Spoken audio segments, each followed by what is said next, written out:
the church. As for righteousness based on the law, faultless. But whatever were gains to me, I now consider loss for the sake of Christ. What is more, I consider everything a loss because of the surpassing worth of knowing Christ Jesus my Lord, for whose sake I have lost all things. I consider them garbage, that I may gain Christ and be found in him, not having a righteousness of my own that comes from the law, but that which is through faith in Christ, the righteousness that comes from God on the basis of Good morning, Camilla. I want to know Christ, yes, to know the power of his resurrection and participation in his sufferings, becoming like him in his death, and so somehow attaining to the resurrection from the dead. Not that I have obtained all this, or have already arrived at my goal, but I press on to take hold of that for which Christ Jesus took hold of me. Brothers and sisters, I do not consider myself yet to have taken hold of it, but one thing I do, forgetting what is behind and straining toward what is ahead, I press on toward the goal to win the prize for which God has called me heavenward in Christ Jesus.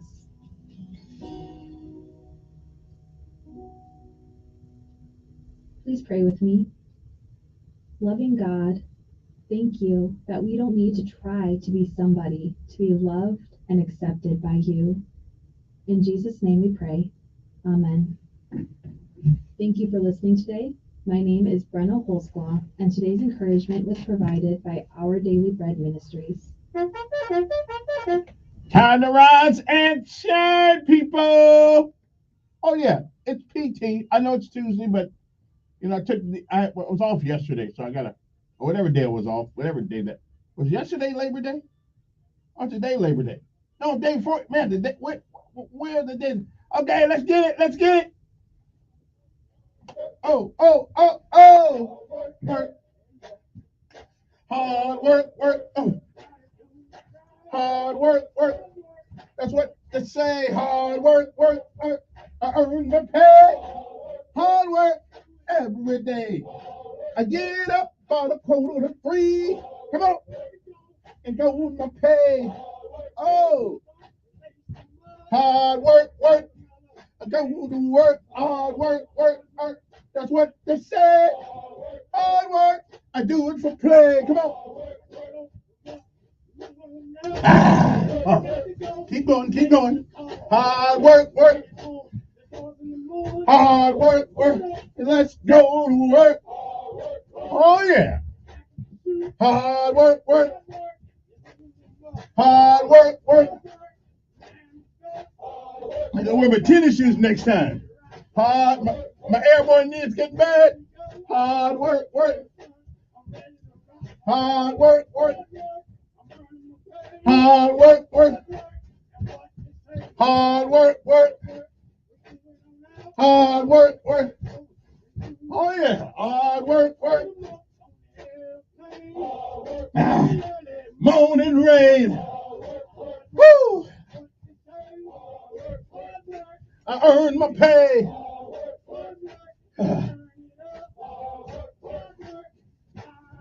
Hard work, work.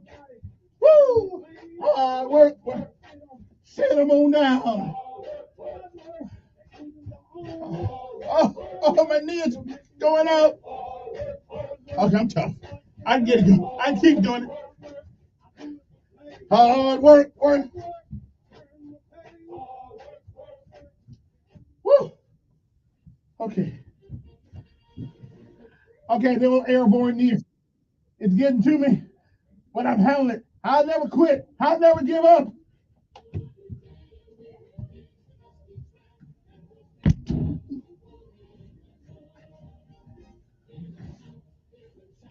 And now we pay homage to all of our armed forces of these United States: Army, Navy, Air Force, Marines, Coast Guard, and of course, Space Force.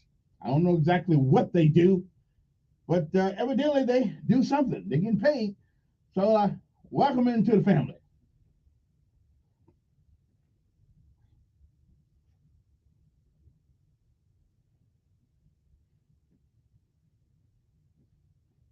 And let's say good morning to our young folks. Well, not so young, some of them. The folks over at the sanitation department. I see they doing get a better job now, getting things up. Hopefully, I'll be talking to the mayor sometime in the 7 o'clock hour on the phone. Ask him about these what's going on with sanitation. All them trucks back there on the back lot not working. We need to get some new people over there. I guess I don't know, but we'll talk to him about that and a few other things when he joins us this morning sometime. Anyway, good morning to you. It's time to rise and shine. Good morning to the sheriff department, and good morning to his honor the mayor, the honorable just reelected Stephen Reed. Now, okay, now the gloves are off, Mr. Mayor. We need to see something happen. Something got to happen. I mean, you did all right the first time. We're gonna give you a break because that was your first time. Now you're a pro. Okay, now you're a senior now. Okay, so let's knock this out the ballpark.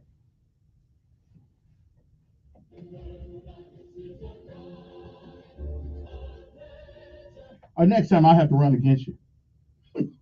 I did say that, didn't I? Okay. Anyway, good morning to the Montgomery Fire Department, all the good guys over there, and a special appreciation for all the people who go in when everybody else is going the other way. Come think about it, 911 will be celebrated the first, I think it's the 1st of September 2001. I think it's when it happened, when it changed America forever. We'll talk about that sometime later this week. Well, next week, and actually it'll be next Monday, because I'm throwing out the Biscuits baseball on the 10th, which is Sunday. Yeah, I'm gonna be on the spotlight, baby. Now just see if I can get the ball over the plate.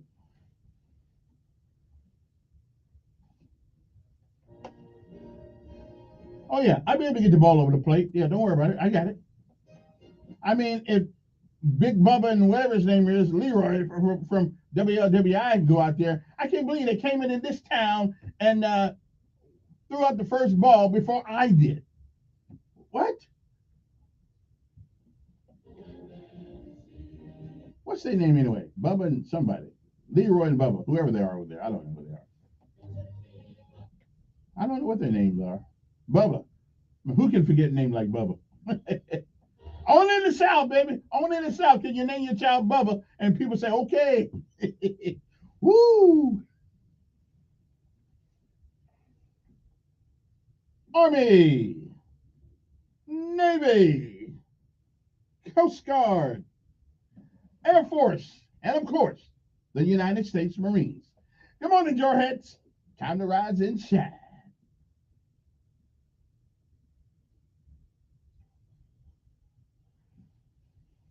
Now let's take a break, and we'll be right back after this with lessons of life. And it's a great day to be alive. I played it. I just got to play it. It starts my week off. SFA First Alert Weather Forecast on News Radio 1440. Sponsored by Tire Rack.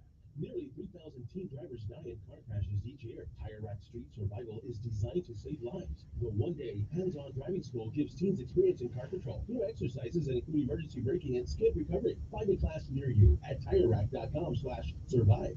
Another dry day on the way with temperatures in the mid-90s, about 95 degrees for a high with a good deal of sunshine. A few more clouds later in the day. And this evening, I can't rule out a shower or storm, but a lot of us will be dry. For tonight, we're down into the low to mid-70s. It should be a mainly dry overnight. We'll have a few showers and storms possible with a cold front tomorrow. Coverage about 30-40%. Highs again in the mid-90s.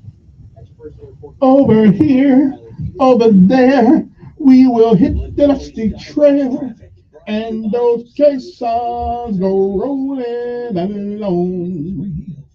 And it's hi, hi, ho, we have a ho, ho, we go, whatever that is. It's good to be back. Yes, it is.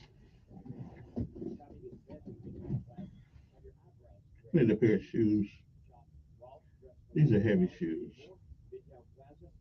Only pair of shoes I can't wear out.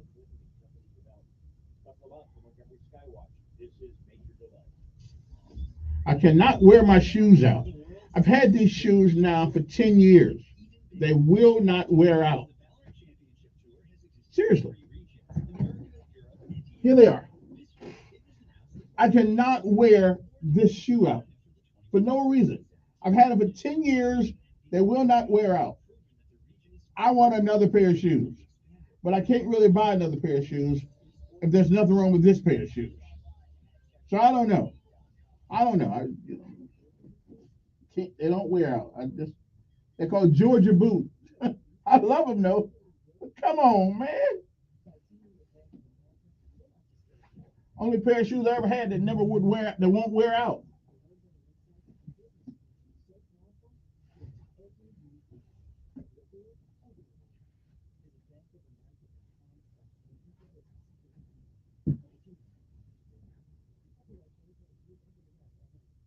Prescriptions require online consultation with a healthcare provider who will determine if appropriate restrictions apply. See website for details and important safety information. Subscription required. Price varies based on product and subscription plan. Hey guys, did you know there's a generic form of Viagra that works just the same, but is 95% cheaper, and you can get it online? Go to hims.com/joy. Through Hims, you'll get a free medical consultation, discreet shipping if prescribed, and the process is 100% online. To start your free online visit, go to hims.com/joy. That's HIMS.com/JOY. Russell Wilson here. We'll play 60, United Way, in the NFL, helping kids play at least 60 minutes a day. Good morning, people. Play 60. You guys can do it every time. Tony. United Way. Tony. Hi, I'm Dr. Shelley Flake with today's tip for kids from the American Academy of Pediatrics. Food additives can harm children's development and raise the risk of obesity. To lower the risk, choose fresh fruits and Good morning. Good morning. Good morning. Morning. Morning. I got to figure out how to get my internet thing up here. How do I do that? Cooking or serving hot foods, use glass or ceramic dishes. Now, how do I do that? Keeping your child healthy, Hmm. pediatrician or visit healthychildren.org. The Jordan Super duper. Paratrooper. special two-part guest, Joe Rogan. Oftentimes the last hour of a 3-hour podcast is the best hour. Yeah, well, that intuition was certainly right and revolutionary. Part of my revolutionary idea is just me being stubborn. The Jordan B. Peterson podcast and special guest, Joe Rogan. Download it free and easy at Apple Podcasts, Google Podcasts, Spotify, or wherever you get your podcasts. From the Westwood One Podcast Network. My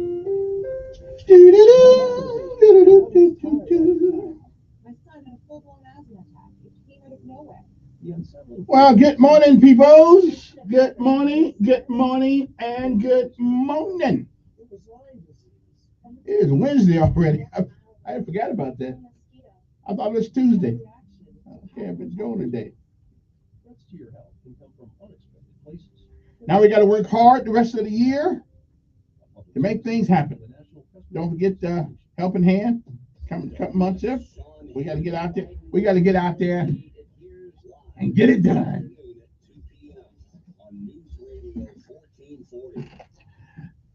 And good morning, and good morning again. I can't believe the year is closing in on us, isn't it? Anyway, my audio presentation for this morning, I know you've heard it before, but I love it. I never get tired of hearing this. I just never do. And then we'll come back with lessons of life and a few other things. Okay, so y'all hang loose there. We'll be right back.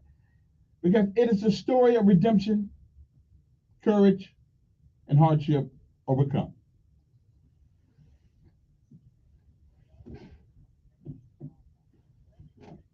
I like this one. I like this one. I'm sorry.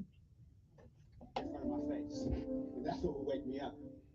But I would lay there and I would pretend like I was still asleep because me and 415 really didn't get along. But Grandma would look at the back of my head. I could feel her staring at me, and then finally she would say, "Now, Sugar, Grandma know you ain't sleep. You just must go on and get on up and get ready for school." And my grandmother was known for saying things that would kind of make you a little angry because they made so much sense that you couldn't argue with her. Parents, you know, there's things that when you become parents, you start to say to your own kids. Like my grandmother would say, "Now, son, you knew when you laid down there last night that you had to get up this morning." I don't know why every single morning you lay there and act surprised. You ought to be thankful that the Lord saw fit to wake you up this morning in your right mind. But what my grandmother was encouraging me to do was simply to be grateful for the opportunity. In spite of all that I had been through in my life, she just wanted to make sure that I understood the opportunity that I've been given. My life now started, it was a little rough start. I was born 2 months premature. My mother was walking up a flight of stairs, and she didn't know this at the time, but a woman she had had an argument with earlier was standing above her holding a pot of boiling water. As my mom made her way up those stairs, Well, what else is in the news today? Sent her tumbling down the stairs into premature labor. She received 30-degree burns to over 25% of her body. When we were finally allowed to leave the hospital, as you can imagine, my mom was in a great deal of pain. Those burns just barely missed her face and covered most of the front of her body. So when we got home, she began taking a heavy sedative, pain medication to help her recover. When she took that medication, it was very difficult for her to watch me, so I would bounce around a lot. I'd stay with my mom for a little bit, and then I'd go stay with grandma, and I'd stay with some neighbors, aunties, and then back to my mother's house. I did that for the first 3 years of my life. I was 3 years old, I was back at my mom's house, and I got into her purse, I found that medication, I swallowed everything in the bottle. When they found me, they rushed me to the hospital, and my heart would stop, and eventually I went into a coma. But because of that accident, because of that incident, the state of California, they did an investigation. And the conclusion that they came to was that it wasn't an accident. They removed me from my mother's home, made a ward of the state, and eventually I went into the foster care system. Shortly after I arrived to one of my foster homes, my foster mom, her name was Miss Alexander. Miss Alexander began locking me inside the closet with a light. She'd open the closet door, she'd kick me with a stick or a strap or whatever she had. It was while I was in that foster home that I was sexually abused for the first time in my life. Oftentimes people will ask, if that has to be the worst thing that could happen to someone. I have scars on my body that you can't see. I have a burn here in my hand that she put there with an iron. But all of that pain went away. The worst thing that Mrs. Alexander would do is she would open the closet door, she would stand over me, and she would say, "You're stupid, and you ain't gonna never amount to nothing." And that hurt me more than any of the physical kicks or the physical pain because I believed it for a long time. I believed that I would never amount to anything, just like she said. I didn't know this at the time. I found out a little bit later, but my grandmother, my hero, she had started going back and forth to court, trying to prove that she could take care of an active, handsome little boy. And eventually, the state of California, they granted her full custody of me. And I'll never forget, I'll never forget standing on Miss Alexander's front porch waiting. Let's see. Way too high up. Standing there, Oh, listen. half an hour, but it felt like an eternity, and I can remember thinking maybe it was coming. Bring it down. After a while, at the end of the block, I see the ugliest car I've ever seen in my life. And the car pulls up right in front of the porch. And I remember all I could see are these two big glass bifocals. I found out later that Grandma had glaucoma. She wasn't supposed to be driving. But she gets out of that big car, and she's got on this white floppy hat with this, it was a flower right there in the middle. And I remember she had on this long white dress that came all the way down to her ankles. And I found out later that, that was Grandma's Sunday best. It was an outfit that she only reserved for special occasions. I can remember for once in my life feeling like I was some special occasion. I remember jumping into Grandma's arms and squeezing her, and I remember her whispering and saying to me, "Everything's okay. You're family." And everything was okay, just like Grandmother said. And I had a lot to look forward to. I found out that my mom was going to court trying to prove that she could take care of me. And I can remember sitting there with my mother, and we talked, and we had a lot of different conversations. One thing I can remember saying, "Mama, one day when I get big, I'm gonna buy you a nice house with a fireplace." I said, "Mama, one day I'm gonna buy you a nice car." I like Grandma, so get you a nice one. But the truth is, I just really wanted to become a family again, and that's what I look forward to. When I was 12 years old, I was asleep on my grandmother's floor. It was about 4 o'clock in the morning. We get a knock on the door. It was my mom's roommate. Miss Howe, come quick." Miss Howe was my grandma. She said, "Come quick, it's Ruth." Ruth was my mom. She said, "I can't wake her up. I think she's dead." And I can remember laying on that floor, kind of wishing it was, thinking, hoping that it was maybe a dream. but it wasn't. And that's how I found out that all the hopes and dreams and things that I had to look forward to weren't going to happen. I became very angry. I became confused. I was hurt. I didn't really understand what was happening. I started acting out, hanging out with the wrong people, breaking into houses, started stealing cars. I remember not really caring what happened to me. I continued that behavior until I was 19. When I was 19, I found myself standing in front of a judge. I was handcuffed. I had a chain around my waist, and my handcuffs were attached to that chain. The judge looked at me and says, the state of California sentences you to 15 years in prison for armed robbery. So that day, when that door closed behind me for the first time as a convicted felon, I remember standing in that empty cell. I remember my knees started to get weak and it started to shake uncontrollably. I collapsed and I fell to the floor. I just started crying alone. I remember hearing voices. I heard the voice of my foster mom saying, "You're stupid, man, you'll never amount to nothing." I heard the voice of family members and friends of family that said, "That boy's gonna end up just like his father." My father was a career criminal. He died in prison. I can remember laying there thinking to myself that this is where I'm going to die.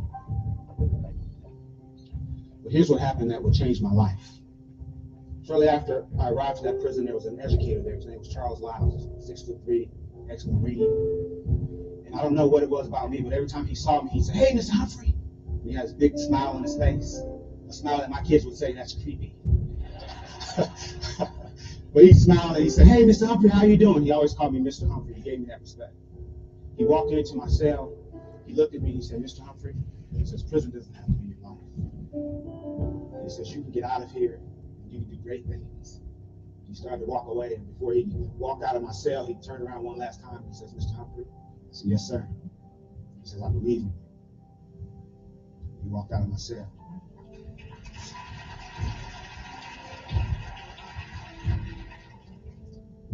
If he had continued to stand there, he would have seen the tears running down my face because no one had ever said that to me. But I remember thinking to myself, I'm going to make some changes, and I'm going to change my life. And a little over 4 years after the day I originally collapsed and fell to the floor, I walked out of that prison on parole. That was over 18 years ago. I've never been back other than to mentor and help other people. But here's what I know. I know that when you've had a rough life, when you feel unwanted, I know that when you have hopes and dreams and when you have things that you can look forward to, and when you have people in place that support you and push you, I know that that gives you a reason to live. It is a great day to be alive.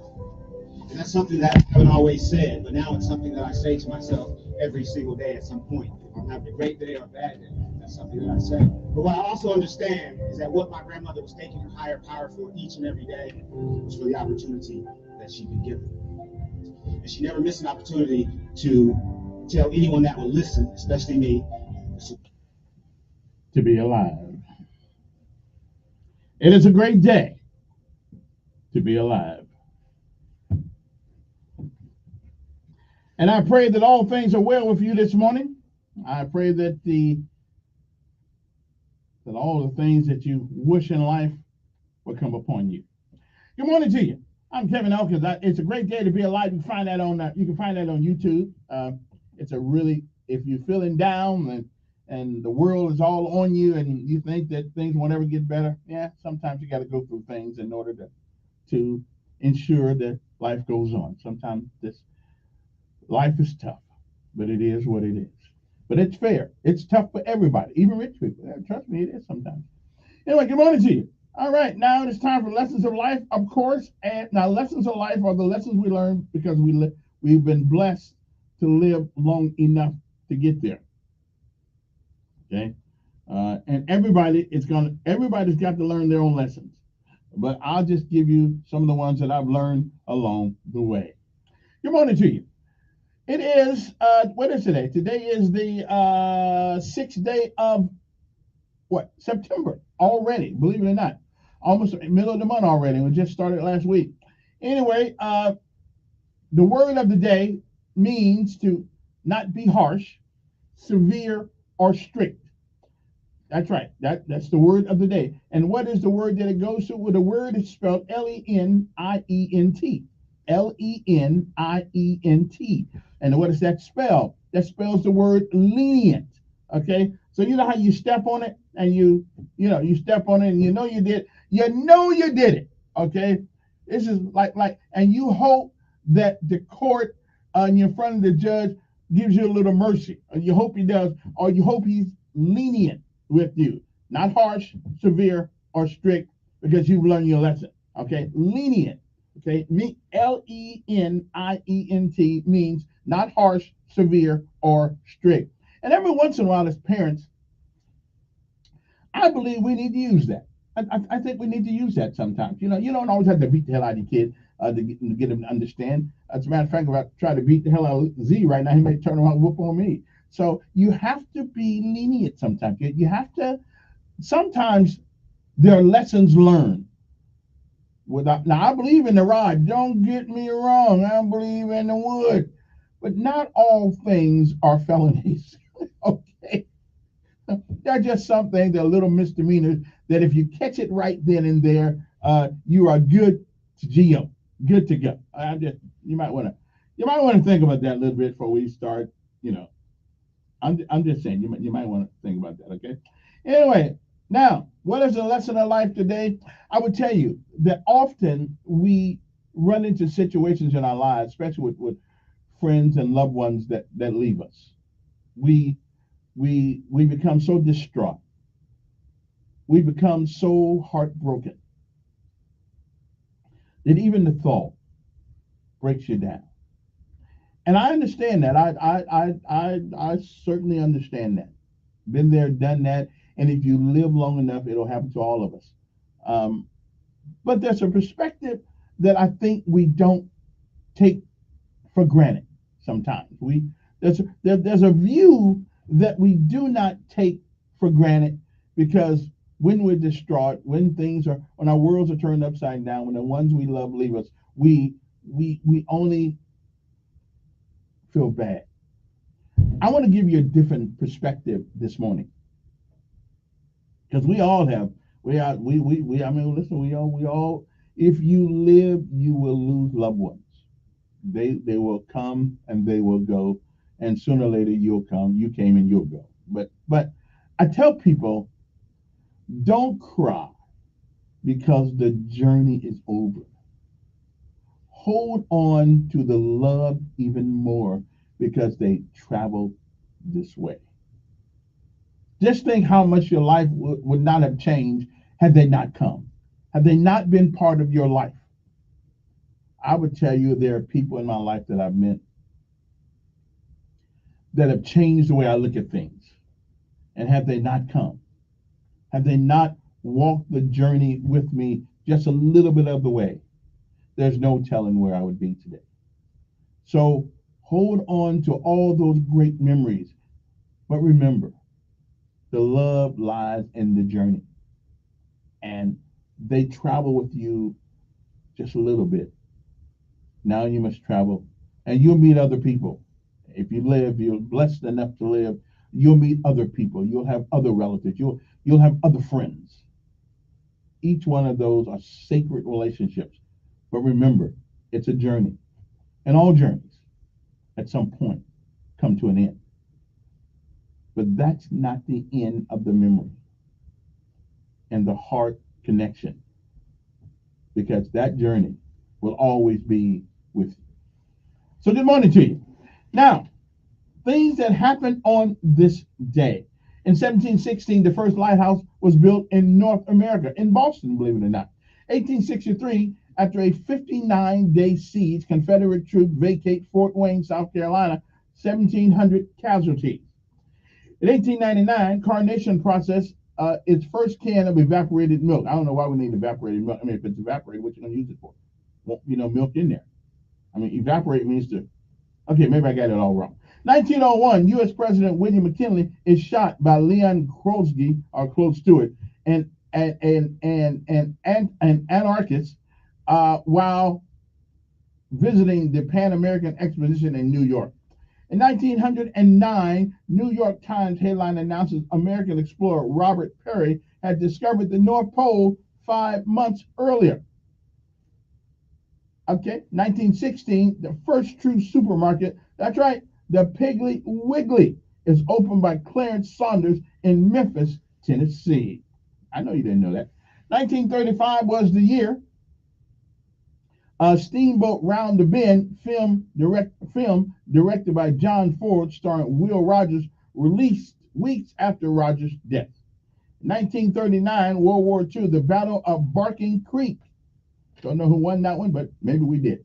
Carl Schreiber becomes the youngest pitcher in 1943 in the American League. That's right, he was 16 years old in 8 months. Now, do you think that I'm not going to get that ball across that plate Sunday if I'm still here? The good Lord gives me the grace to be here. I won't get that ball if a 16-year-old did it. Come on, man. Of course I am. Of course I'm a. Matter of fact, I'll probably throw. Matter of fact, the word has already got out with the biscuits right now that a lot of them don't even want to bat. They don't want to stand up there at the plate because they think they might get flamed by the ball. I'm just saying, So, but if a 16-year-old can do it, I can do it. All right. 1953, Roy Campanella set the home run record by a home run record by a catcher at 38. In 1957, besides me being born, Elvis records White Christmas. I'm dreaming of a white Christmas, just like the one I used to know. Okay, we'll move on that. Silent Night, and Here Comes Santa Claus. 1969, John Kander and Fred Epps' Cabaret closes at the theater in New York City after 1,166 performances and 8 Tony Awards. 1975, on this day, 1975, I was in Rome, Georgia, 18 years old, lost. And of course, we never can forget what happened in 1975, Montgomery, Alabama, the Whitehurst family. We still trying to talk to somebody about that. Hey, maybe I'll ask me about that again today. Czech tennis star Martina Navratilova asked for the U.S. political asylum in New York City during the U.S. Open. 1982, Pittsburgh Pirates retire Willie Stargell's number 8. 1990, U.S. citizen is shot in Kuwait. Oil market surge on aggressive U.S. statements toward Iraq. 1993, Jerry Lewis's 28th muscular dystrophy telethon raises $49,922,000. In 2006, New Moon, second book in Stephanie Meyer's Twilight Saga, is published by Little Brown, sells 5.3 million copies. In 2017, Hurricane Irma makes landfall in the Caribbean island of Barbuda. I know there was a Barbados. I didn't know there was a Barbuda. Anyway, Barbuda, St. Martin and British Virgin Islands, St. Martin and British Virgin Islands. Prime Minister Gaston Brown reports 95% of the buildings in Barbuda is damaged. In the year 2020, world's number one tennis player, Novak Djokovic, is sensationally disqualified in the fourth round of the U.S. Open after hitting a ball in frustration, striking the line judge. He was already trailing Carino Busta 5-6 in the first set. What a way to lose a game. You gotta be disciplined, man. Gotta be disciplined. In the year 2020, Los Angeles County reported its highest ever temperature, 121 degrees. On September the 6th, 2006, President George W. Bush acknowledged for the first time that the CIA was running secret prisons overseas and said tough interrogation had forced terrorist leaders to reveal plots to attack the United States and its allies. Well, sometimes you got to do what you got to do. Also, 1901, President William King, I already told you about that. Also, in 1909, American explorer Robert Peavy sent a telegram from Indian Harbor Laboratory, whatever that means, announcing that he had reached the North Pole. I don't know why people go to the North Pole, but then again, I don't know why people climb mountains. Mountain ain't going no place. North Pole is still there, and he's gone. I don't know. I just spent my time doing something else. I just, maybe I get the telescope and look at the North Pole, but I don't need to be going up there. It's cold as hell up there. It's cold in Alaska, so I know it's cold down there. In 1972, the Summer Olympics resumed in Munich, Germany, a day after the deadly hostage crisis that claimed the lives of 11 Israelis, 5 Arab abductors. 1985, all 31 people aboard a Midwest Express Airlines DC-9 were killed when an Atlanta-bound jetliner crashed just after takeoff from Milwaukee's Mitchell Field. Okay, so y'all want to know why I don't like airplanes? Okay, I only got scared of airplanes when I had to land with it. Okay, see, when you're a trooper, when you're a paratrooper, all you got to do is get up one time. That's it. You go out the door. But no. When you got to land with it and take off with it, that makes me nervous. Okay, that just makes me nervous. I don't trust them. 1995, Baltimore Orioles shortstop Cal Ripken broke Lou Gehrig's record by playing his 2,131st consecutive game. Boy, that's a lot of baseball. 1997, a public funeral was held for Princess Diana at Westminster Abbey in London 6 days after her death in a car crash in Paris. That's how us rich people say it. Most of you guys say Paris, but it's Paris. Okay, I just wanted to know. In Calcutta, India, weeping masses gathered to pay homage to Mother Teresa, who had died the day before at the age of 87. And what day is today? Well, it is Fight Procrastination Day. Some of you guys got a long way to go. Let me see now. Global Talent Acquisition Day. That means that talent acquisition. How about the Great Egg Toss Day? I don't know why you want to toss an egg unless it's in the skillet. Other than that, don't worry about it. National Coffee Ice Cream Day. Really? We got coffee ice cream day. There's ice cream made out of coffee? Let me check that later on. National Read a Book Day. Let me skip that one. Let me see here now. National Sabrina Day. So if your name is Sabrina, only one Sabrina I know, and that's Sabrina Martin, who the Democratic Party screwed her and glued her and tattooed her and took her off the ballot and then threw my vote away. Okay, I'm just saying. That's the only Sabrina I know. And here's one. Hey, for my motherland, that's right, the motherland, it is Swaziland Independence Day. I don't know if they still got the independence or not, but it is their day. Okay. Anyway, it's 6:56 in the morning. So Swaziland. I went to one place in Africa. It's called Malawi.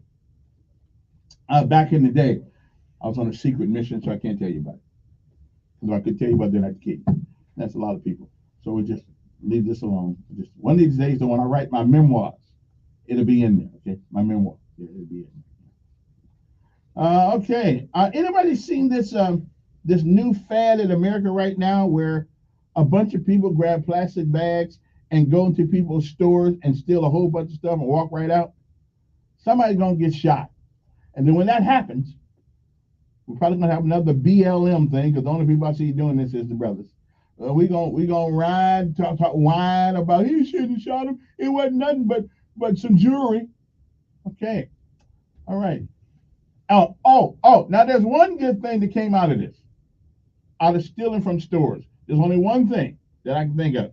Walmart has decided that they're gonna get rid of some of these self checkout, because the brother would go through there and check one thing. And they put everything else in the bag and they take it. Listen, we can figure out a way to mess up anything. But anyway, I'm glad. I don't want to pay you to go put my own bags, put my own groceries in my own bag. Okay? But what y'all be charging? No. And you put all them people out of a job. See, that's what happens when you put people out of a job because of automation. Okay, so we're gonna show y'all. So we can't afford the groceries no more because y'all done put us out of a job. So now we're gonna go in there and go through there, check one thing, and leave the store with like 50 other things. And so so that's what in Hollywood and a lot of stores, I saw it the other day. Go to my Facebook page, you'll see it. They just walk in the store with hoodies on and masks turned backwards, and they just walk in and steal stuff in front of God and everybody. Put it in the bag and walk back out. I mean, so when I'm wondering, I gotta go. We'll be back. So when somebody gets shot one day for doing that. Good morning, Kevin. How are you? Man, today's your lucky day. The mayor's gonna join us on the phone. Did he join you on the phone? Yeah. What time? I don't know, 7:15 something. No. But I just cannot believe that people do this. They're walking this. They got garbage bags and trash cans. They just walk in the store and start putting stuff in and walk back out. I mean, and you wonder why we can't get stores in our communities. I just, who would do that? Well, evidently some people would do it, but they're doing it. Okay. That's crazy. But what is this? Somebody gonna shoot them? Not to shoot the shit out of them. And I ain't gonna feel no sorrow at all. None. Where did you see that, on the internet? I can't be at all these places. I know, well, that kind of stuff don't come in. I understand that, but it's still happening, whether you know about it. Well, or not, I'm just it's saying, still happening. in other words, I don't see stuff like that because I don't entertain it, so it doesn't come to me. But just because you don't know the storm is coming, don't No, mean it ain't. it's not a storm. And Hey, sooner or later, it's gonna if come. a tree falls in the forest and no one around to hear it, does it make a sound? That doesn't change the effect. Does it make a sound? In other words, what I'm saying Yes, is, it does. a human ear has to hear it for it to make a sound. So, Well, if that's there's true. a sound out there and I don't hear it, Well, you don't hear, but that And don't mean the tree didn't fall. that's right. But how important is that in the total scheme of things? I think it's really important because what happens there, sooner or It later, has makes it absolutely here. nothing to do with Oh, it. it'll come here. It'll be here. We're gonna hear about it one day. Well, Somebody's gonna go in a bunch of stores that and was- steal stuff. It may already be happening. Yeah, it may already. Yeah. I don't know. It's gonna happen though. Not something, that's something that a copycat will do it. If people see it on the internet, they'll try it because they see it. Unannounced visit to Kyiv. Here's Pentagon correspondent Patty McCormick. Secretary of State Blinken arrived hours after a Russian missile attack on the Ukrainian capital. I'm here first and foremost to demonstrate our ongoing and determined support for Ukraine. His trip is meant to calm the nerves of allies as well, anxious over Ukraine's slow counteroffensive against Russia, which Blinken says has made good progress. With COVID infections rising again, Moderna says clinical trial data show its updated vaccine will likely be effective against the highly mutated BA.2.86 subvariant. The company says its shot produced an 8.7-fold increase in neutralizing antibodies. A police official in North Texas has been suspended after an investigation by our affiliate KHOU-TV caught the city chief John Day Portillo's alleged peccadillos. Here's reporter Jeremy Rogalski. Portillo routinely hired officers who had been suspended, demoted, terminated, or dishonorably discharged from their previous law enforcement jobs for a wide range of misconduct or even criminal charges. Now that they're finally unstuck from the mud and headed home, or already there, the problem for some Burning Man fans is how to get all that muck off their cars and trucks. Some car washes have been refusing them, afraid the clay will damage tracks, noodles, and brushes. But assistant manager Colin Skeen at the Sierra Wash in Reno says they're welcome there if they do some preliminary work. We're just telling them that one of the best things you can do is just find somewhere that you can just wash your car off a little bit first, like with a garden hose or anywhere, and then you can come bring it on through and we'll wash the rest of it off. Tens of thousands of burners got stuck at the festival in the Nevada desert after heavy rain last Friday. S&P futures down 10. This is CBS News. When you think of hiring, think of Indeed. Their end-to-end hiring system helps you attract, interview, and hire candidates all in the same place. Visit Indeed.com/credit. Finding great candidates to hire can be like, well, trying to find a needle in a haystack, but not with ZipRecruiter. Its powerful technology actively finds and invites qualified candidates to apply to your job. So while other companies might deliver a lot of hay, ZipRecruiter finds you the needle in the haystack. See why 4 out of 5 employers who post a job on ZipRecruiter get a quality candidate within the first day. Try ZipRecruiter for free at ZipRecruiter.com/free.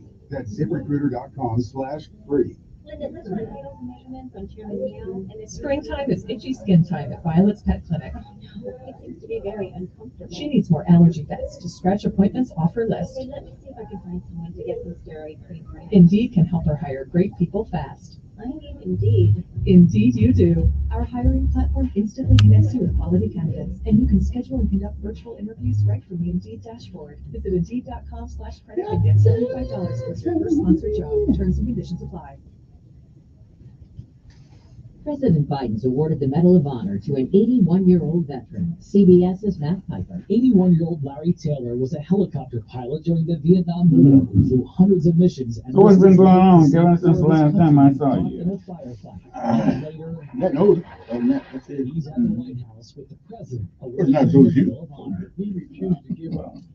Refused to leave fellow Americans. Living Refused to will put cause you his own to life become on the old. line. That's true. Miss what you Taylor do was a with that. first lieutenant on June being 18, older, that's all. 1968, when he decided to Some people instruct just his get old. team using his two-man Cobra helicopter. Don't change, just stay The the White same. House says had never been attempted, let alone One thing about it, wisdom Warner comes Brothers with age. Discovery's feeling the pinch Mm. of the Hollywood strikes. In the shadows of Arrakis. Man, I don't care about Hollywood on Company strike. expects profits Mm. All the junk they putting out anyway ain't that lower good. than initial So I don't really care estimates. about it. Already delayed I don't care if they never come Dune back. 2, Dune 2 sequel. I keep Deborah watching Rodriguez Gunsmoke.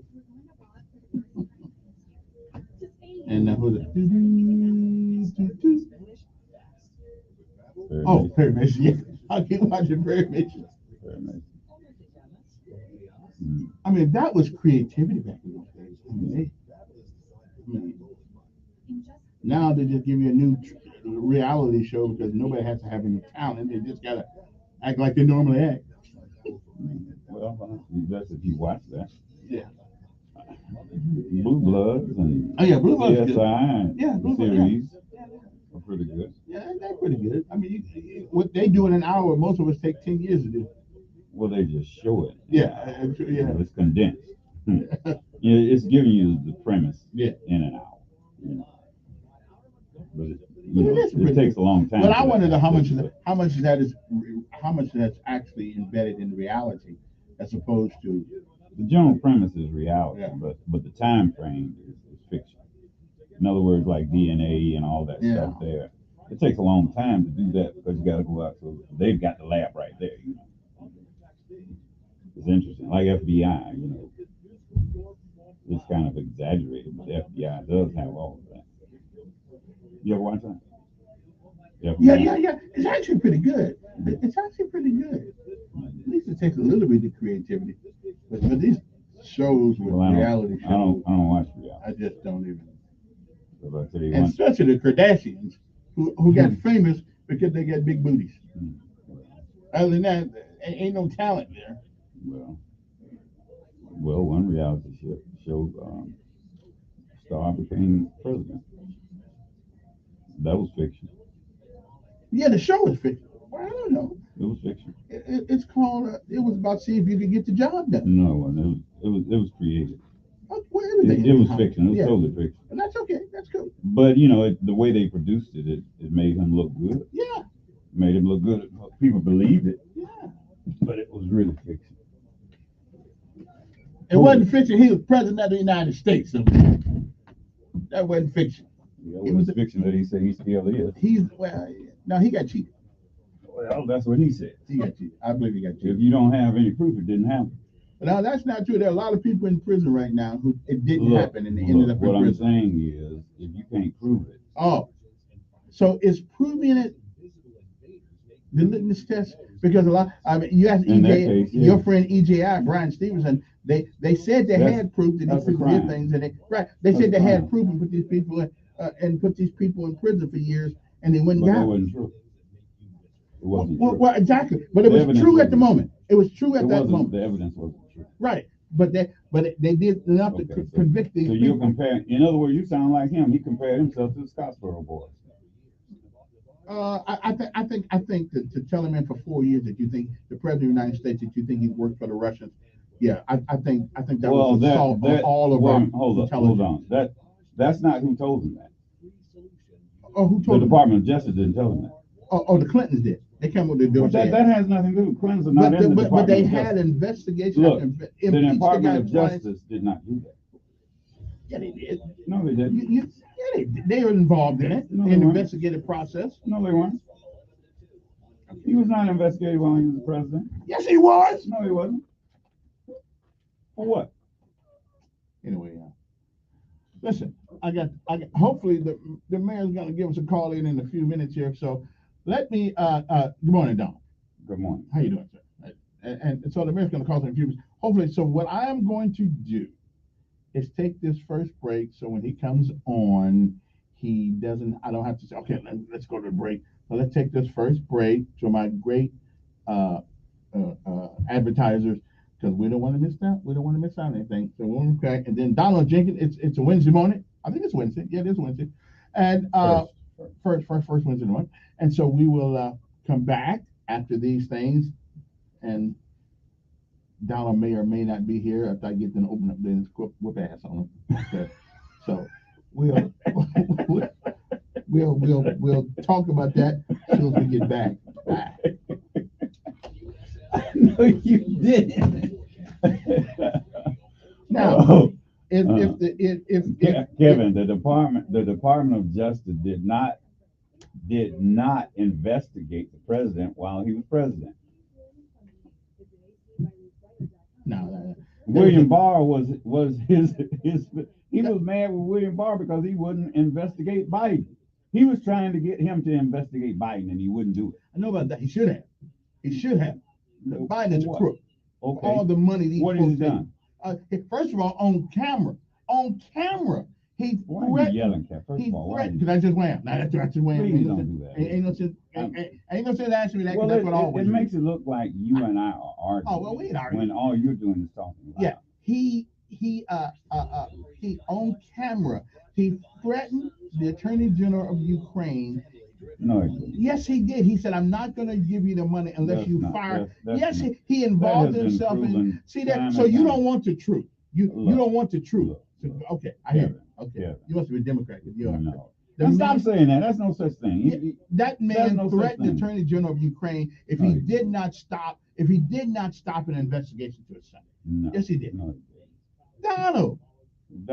That's an interpretation that Sean. Oh, Lord have mercy! I saw the man on TV do it myself. No, you didn't. Yes, I did. No, you didn't. We're just gonna leave that alone. You're right. You're right. Oh man! All I have to do is say you're right. What? Wow, my boy got his suit on today. Who? Z. Oh, okay.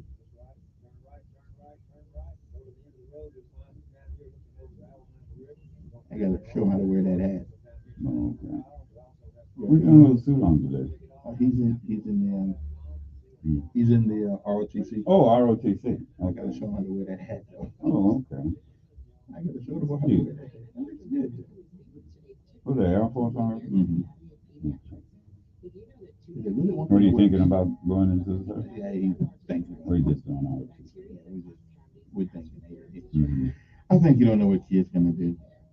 Take care of baby teeth as soon as they emerge by brushing them this year. Well, it would be fine if you went to college and went as an officer. About your baby's oral health and take them to the dentist by age 1. For more, That could carry over very well into civilian life. This is Mouthpiece. Because we experience a lot of different things. We experience a lot of hate from the world. And the only thing that we can really run to is each other. So, where is he? He's at Lee? Or whatever they call it now. No, I'm just saying, have they changed the name of that? Well, they've changed the name officially, but not on the. Is it? So when is his graduation date? 2025. 2025. So when will they open up the other buildings? I don't know. I guess sometime. So for 24, he will be at that building, and then the other building will be in 25, right? You know, it would be very interesting. You know, there should be a contest for the students at least to know who Percy LaVon Julian is. But I think that will get some more interest in the name. Yes, I think Percy LaVon Julian was the most brilliant scientist and businessman in the state of Alabama. Look him up. There have been several series about him. He attended Alabama State because he received an offer to go to DePaul University. Well, them shoes are big. That big. Let's measure it. But yeah, that would be a good one for your show. If you had a Percy LaVon Julian contest.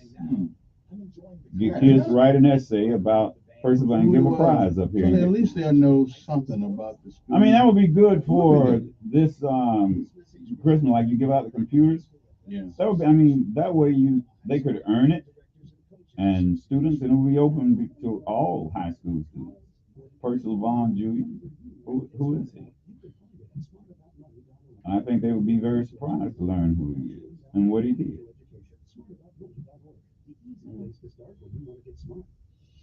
Telling it like it really is. That's a very good story about him. Okay, we are back. All right. Oh, my son's. Okay, well, that's what I'll talk to him later on about that. Anyway, good morning. Hope everybody is doing okay. Donald Jenkins is here. He's from the first and third Wednesday of the month, so he always come in and give me a different perspective. But let's talk about something that came out the other day before we. Do you really believe? And I'm just going to ask you. I mean, from a pragmatic standpoint, that it really makes a difference if they put in another congressional and try to put all these black folks in a congressional district. There's the mayor right now. So we get onto this one later on. Let me see.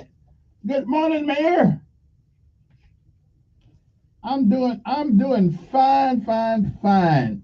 You know I got you reelected. You know that, right? I'm just saying, had I said no, everything else would have went the other way. I'm just saying. Yeah. Okay. I understand.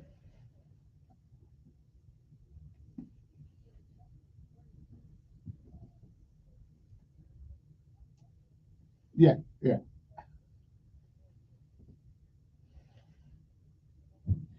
I said that looking at the resume, okay, forget the personality thing that people have with you, because you and I, we already established that big brains and small brains. But I said, looking at the resume, there was nobody running for mayor this past. Seriously, there was nobody running that was even close to giving you some competition. So, and a lot of people who disagreed with me said, yeah, but I said, but then they finally said, that's right. Let's look at the qualifications as opposed to the personality. Because Mayor, sometimes your personality can get in the way a little bit, but we still love you. But sometimes we can get there. Yes. Well, you're kind of petty, and you're kind of vindictive.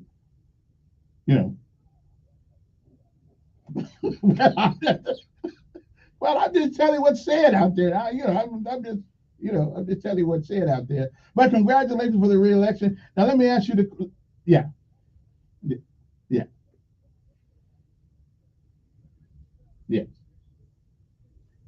Mm-hmm. Right.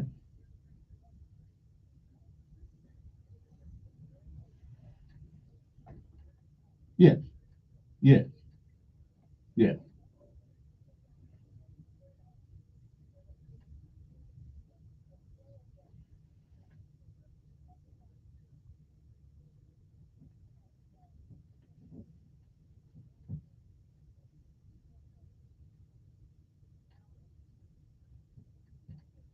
Yeah. No, we don't. But we do believe this, and I want and this. Now, no, I don't get too serious with it, but this is a serious question I have for you.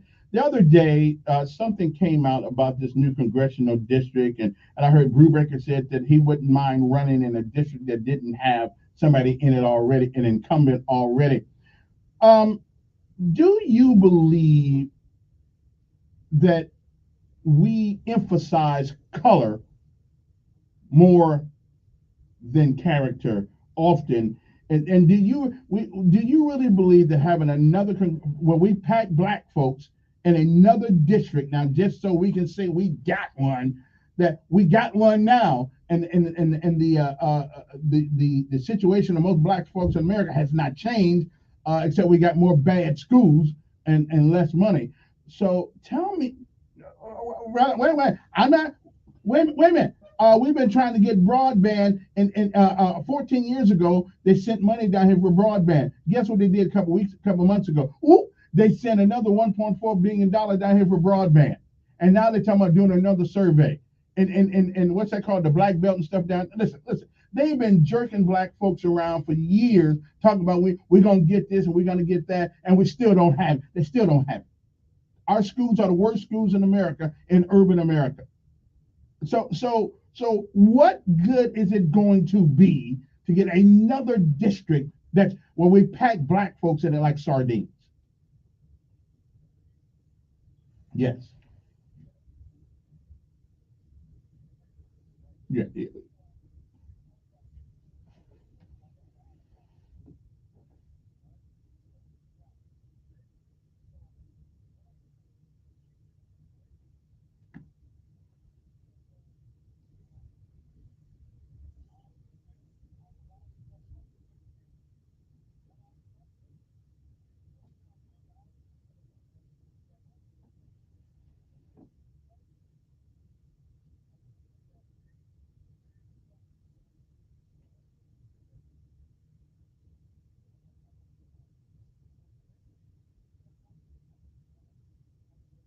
Mm-hmm.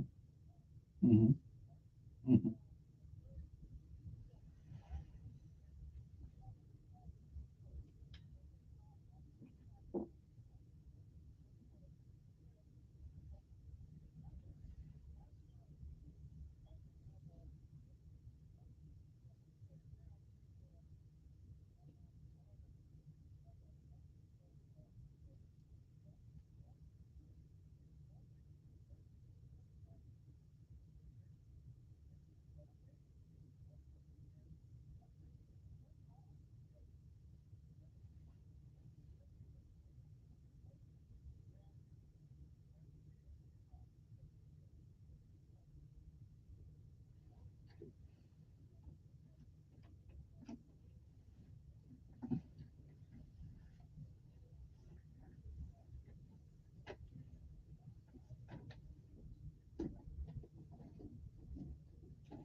Yes, sir.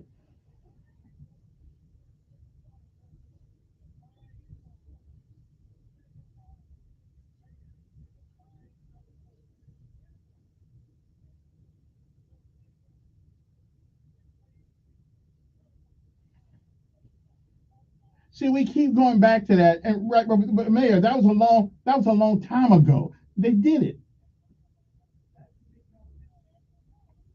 Who's putting concrete in the pools? Oh, okay.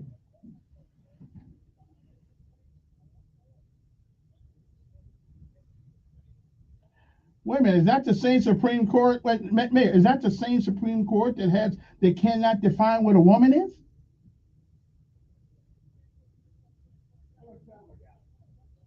We don't need, I don't think we need it. Right.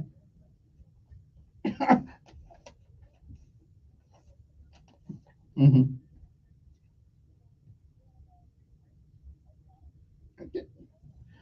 well, let me ask you $100 million question here.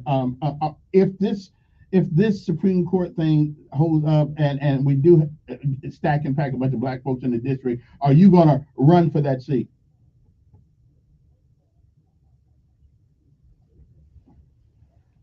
Okay. I just think it's stacking.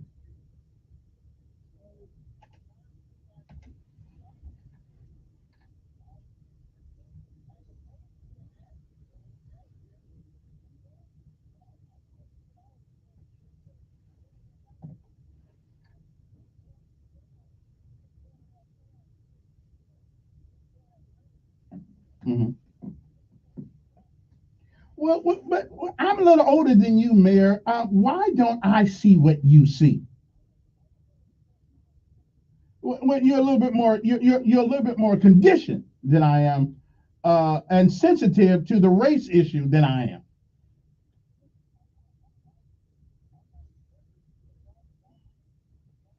hmm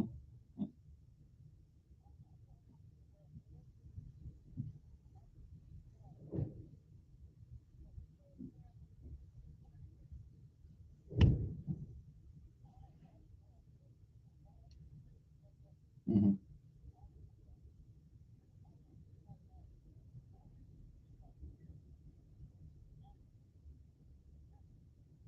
hmm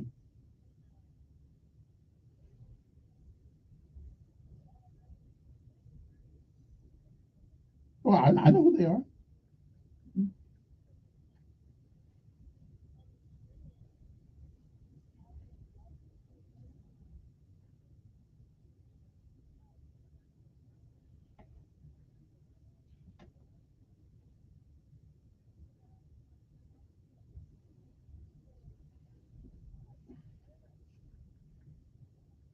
hmm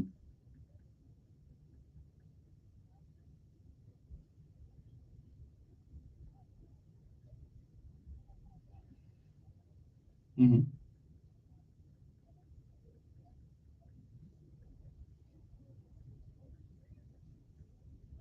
But you can't use history. Remember, you can't use history all the time as an albatross. It happened. It's stuff that happened. But it seems to be we got to move forward. Yeah, no doubt. Yeah. But you're carrying the luggage of the past with you often. And I just say, my Lord, white folks were terrible back in those days. Okay, I live it. I go along with that. That sounds good. hmm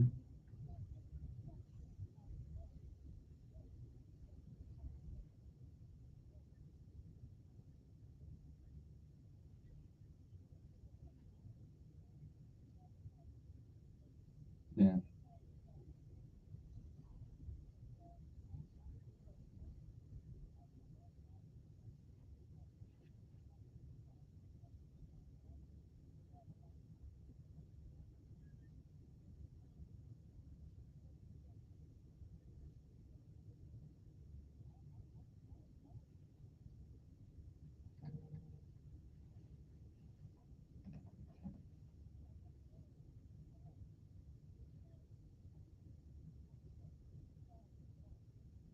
Mm.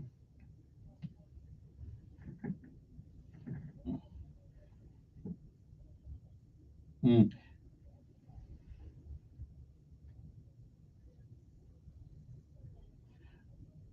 But I have to ask you, I have to ask you, why don't I see what you see? And I'm from Indiana, which is one of the most racist places ever been. The KKK was up there. So why don't I? And I'm older than you. Listen. I haven't had this great ride through America. From military to civilian world. I mean, I've had my share. I've had my share of nonsensical things that happen to me because of my color. But why don't I see it the way you see it? I see us moving ahead.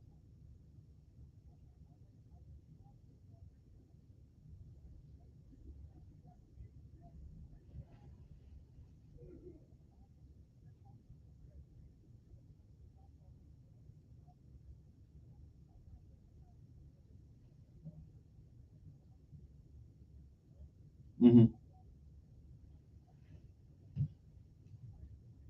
Okay. Mm-hmm. Right.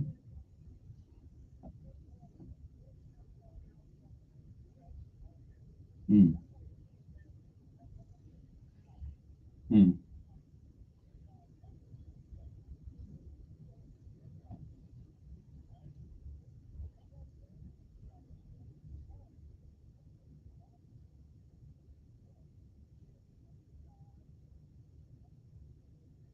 Mm.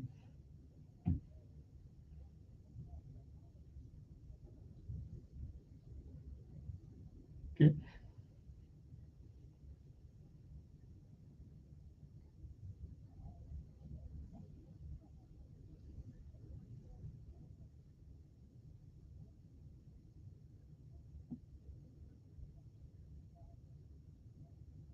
Okay.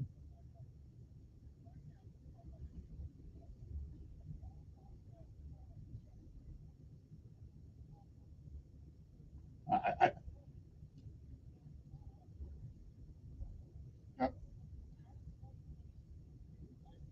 No, and I agree with you on those things, but I don't think the people in power now, for the last since I have been here for 31 years, are purposely trying to. Now I could be wrong because you said I don't recognize it. I don't think they're purposely trying to to to stop people from moving forward. But what about that city council been down there? I mean, they have to fight for the people they represent. And even farmers said it one day. They said, listen, the reason you don't have much because you don't ask for much.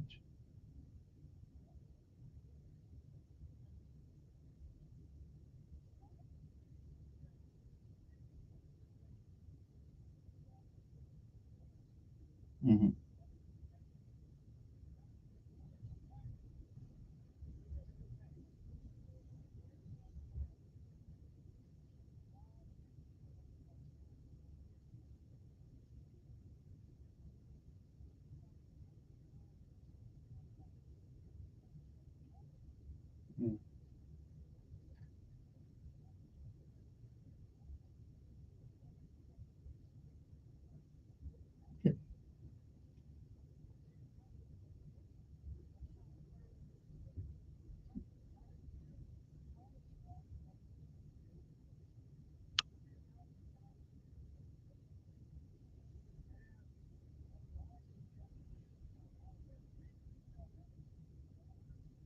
Mm-hmm.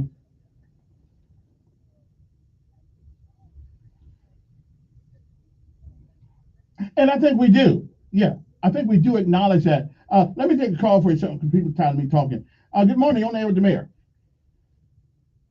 Morning. Go ahead.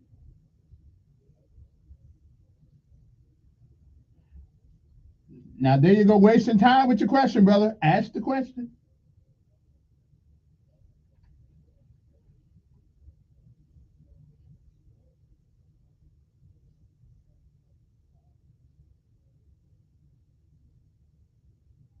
Well, he don't have anything to do with the education system, but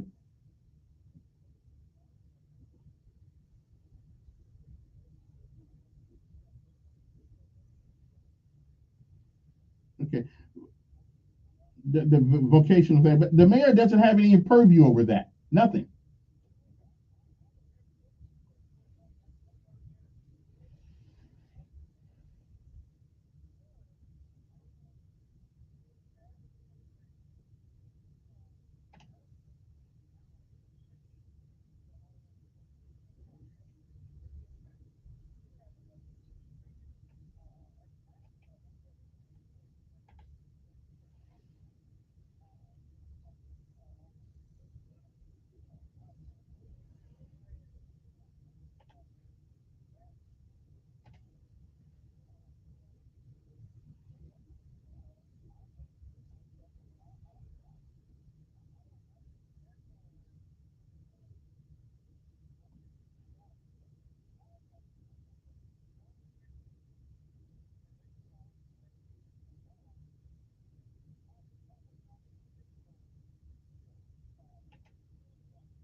Yeah, yeah, that's true. Let me take another. Okay, let me take another call for you.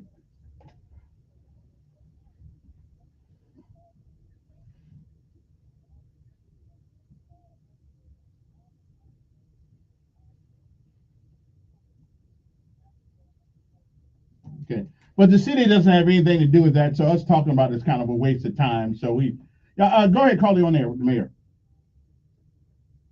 Go ahead. Okay. Well, we done with that one because we got nothing, ain't got nothing to do with the college level right now. Good morning on air.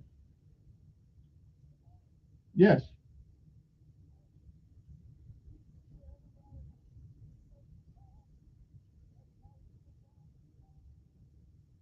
Well, I fear God. I mean, I think everybody does. Does everybody fear God?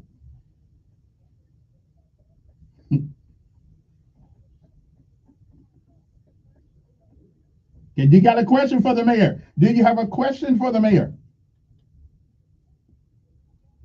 Okay. We appreciate it. Okay, then. Okay, y'all. Got, it's talking to the mayor. I'm letting you in, so ask the mayor a question. Good morning on air.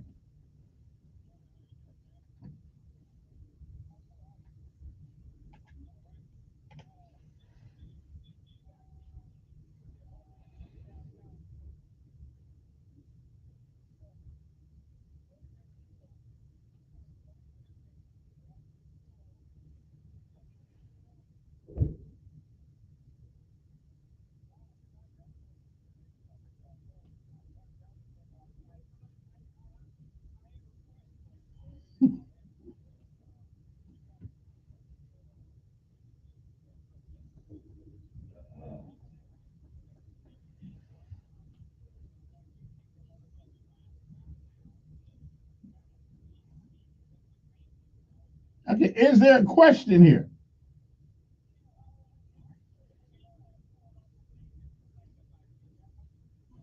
No. Okay, then. Appreciate it.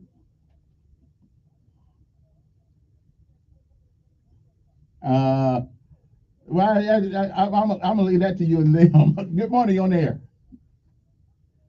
Uh, yeah, yeah.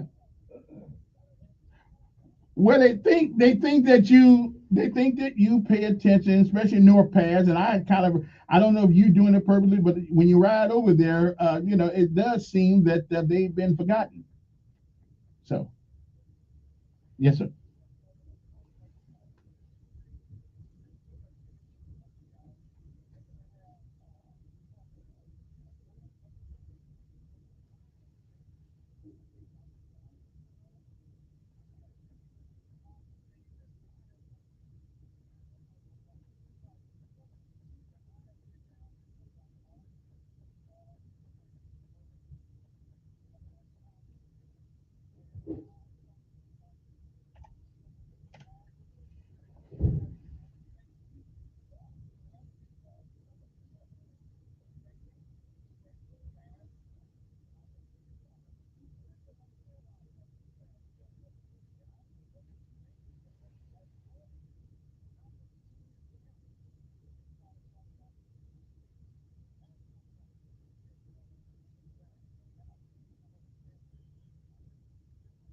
Hmm.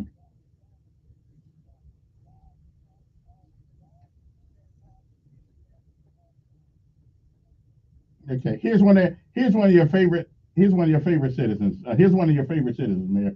Go ahead, caller.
Well, talk with English, yeah. Call it talk. Just ask the man a question, a real question. Yeah.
Okay. Yeah. Okay. Okay, Carl. I appreciate your call because y'all ain't gonna never.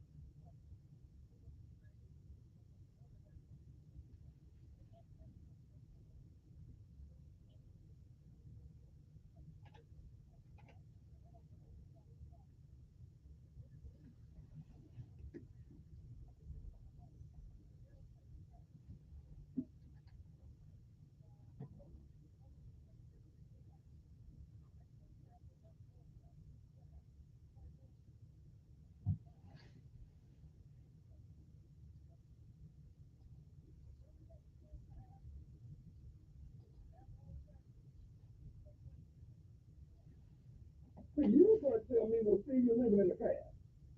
But I see the same things happening when it comes to certain group of people. Okay? So Montgomery Public Schools is just start collecting the $33 million, even though it passed in 2020. And that was done what? At the legislative level. That wasn't done at the city council level. That wasn't done at the county commission or the school board. But Pike Road to collect this. And you know what else, Kevin? You know what else? Montgomery Public Schools has a sunset on that tax. What does that mean? That means that the legislature can keep the Montgomery Public Schools, okay, rescind that as an on tax increase if what? The public schools don't do what they think should happen. So why is there a double standard when it comes to systems that are led by the black leadership, but not with white leadership?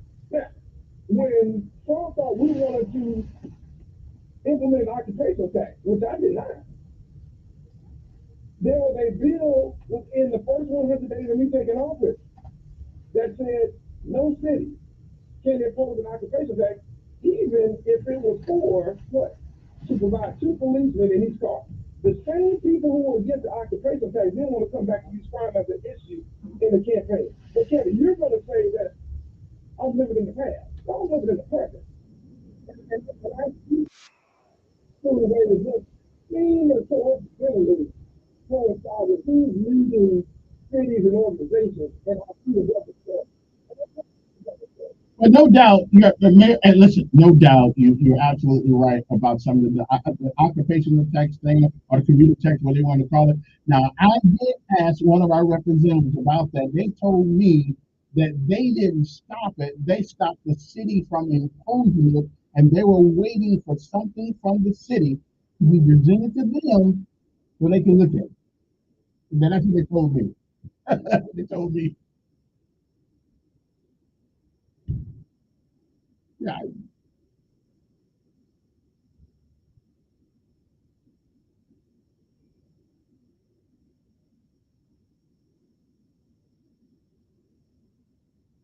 Mhm.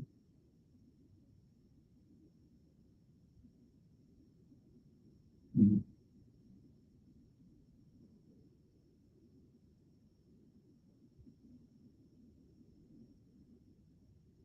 Yeah. Yeah. Mhm.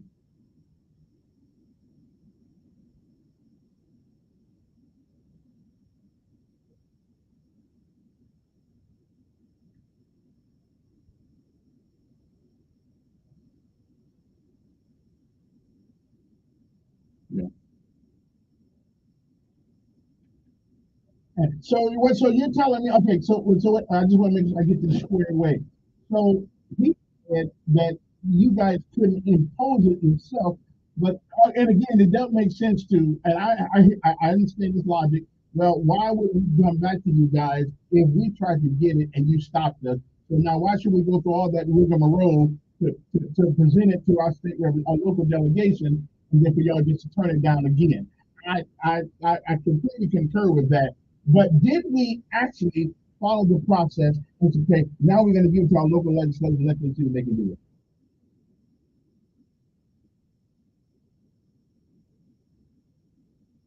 Okay.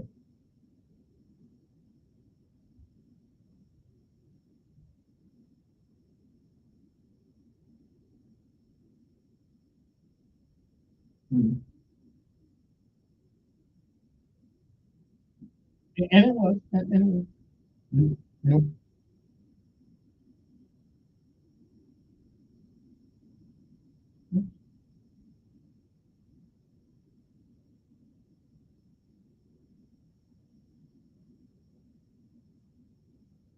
Yep.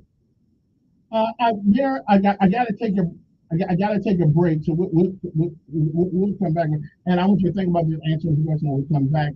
I do agree that was obviously a discriminatory practice by the legislature to stop you when everybody else around us got it. My question to you when we come back, why don't you sue them? We'll be back.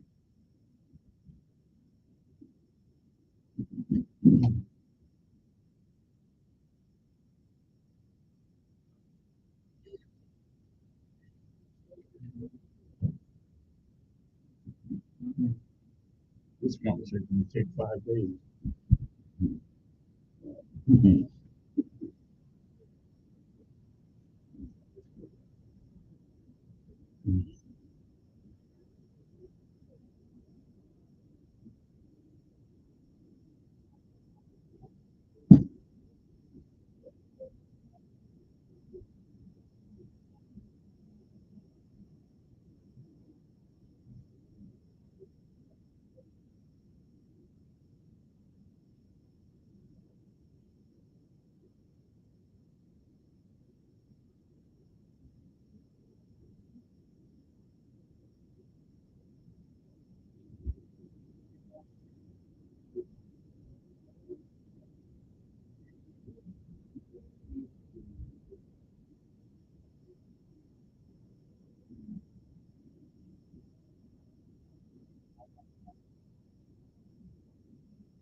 And that's a shame. That's a shame. Exactly, the politics. But that was politics. So politics took the place of real progress because it was about politics. It was not about the safeguard of the kid and the educational quality. Exactly. Exactly. That's a shame. It was all about. It wasn't. we, Well, you should know that. It had nothing to do with you. obviously It had not. nothing to do with the people. It had to do with the power And of what do you those have? who were employees who had, as a block had power. That's all Without it was. teachers, though, there is no school system. Look, it's just like this.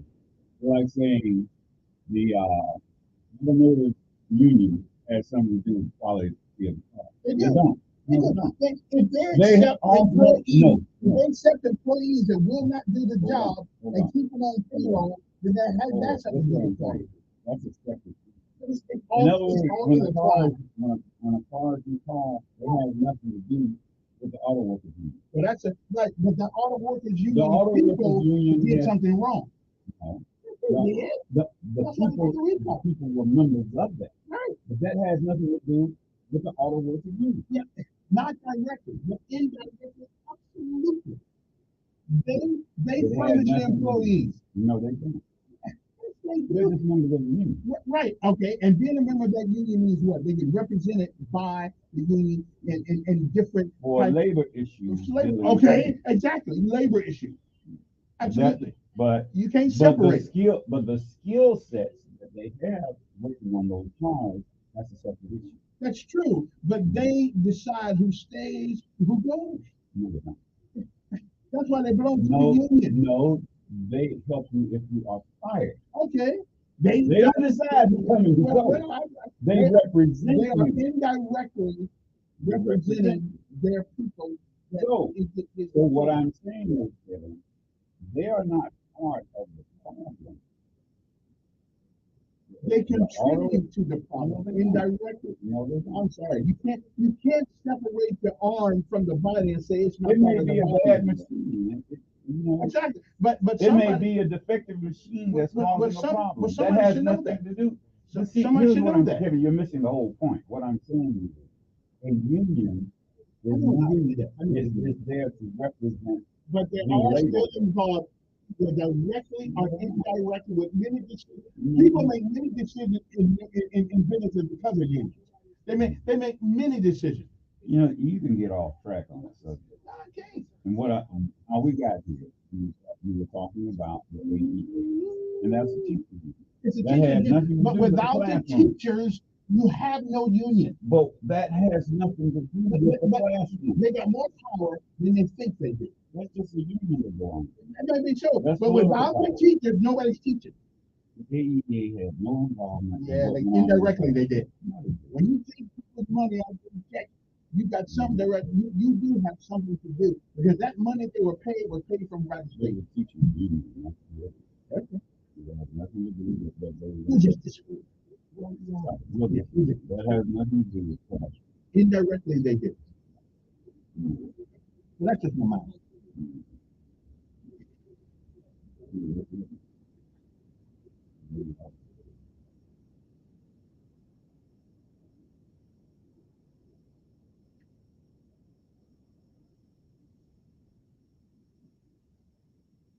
Now, Mr. Mayor, I know you don't know anything about this good music right here, so I'm not going to ask you who you think that is. You're too young to understand the song. I know where they want to go. Okay, well then, listen. Actually, the question we don't have a whole lot of time left. So, why didn't you sue somebody about the discriminatory practices of the legislature?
I'm gonna get one more call. I gotta get one more call for you. Then we're waiting about 18 minutes. Good morning on the mayor.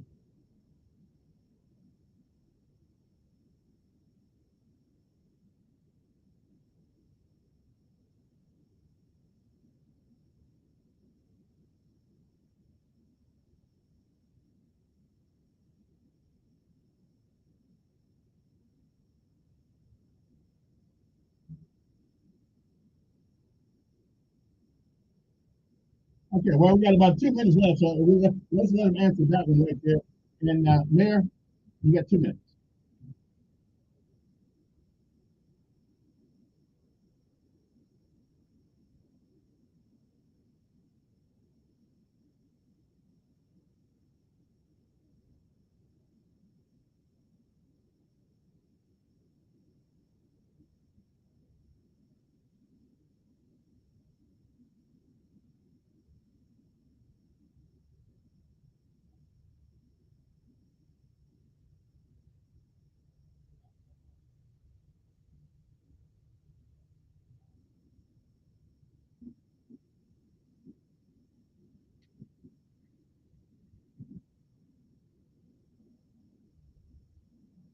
But who are you talking about? Who stopped? Okay, who stopped you though?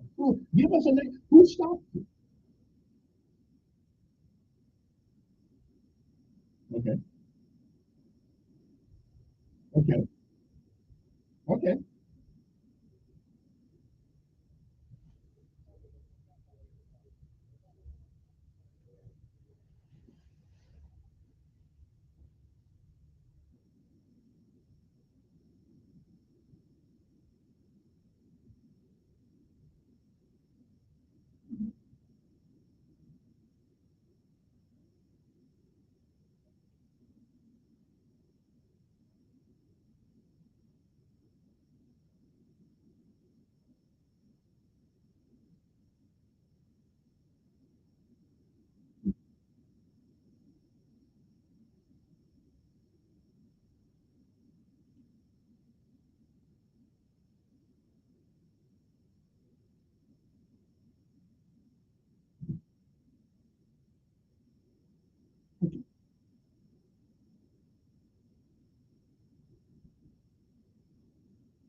Okay, our time is up, Mayor. Please, yeah, you need to come back more. You need to have the conversation more often because we've heard. I've been here for 1991. I've heard the same thing all those years. So make a liar out of me. I gotta go, Mayor. I gotta go. Our time's up. Hey, I gotta run. Sorry about that. I want to hang up on the mayor.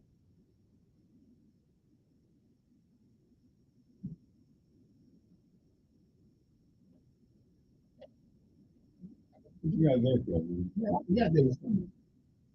I only look. I only get 2 weeks. You get after 30 minutes. Hey, how's it going, man? Hey, what up, dude? What up? All right. All right. I forgot it was coming, man. I forgot. You know what? Kevin doesn't. He sabotages me. I intentionally show just 2 days out of the month. So we do other stuff. We came up last night, man. What y'all got to come up last night?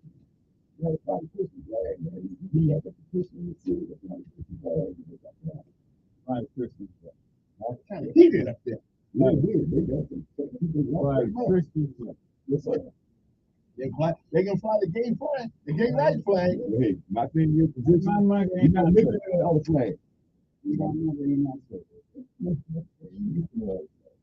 What's the Christmas flag? Hey, don't mention that flag.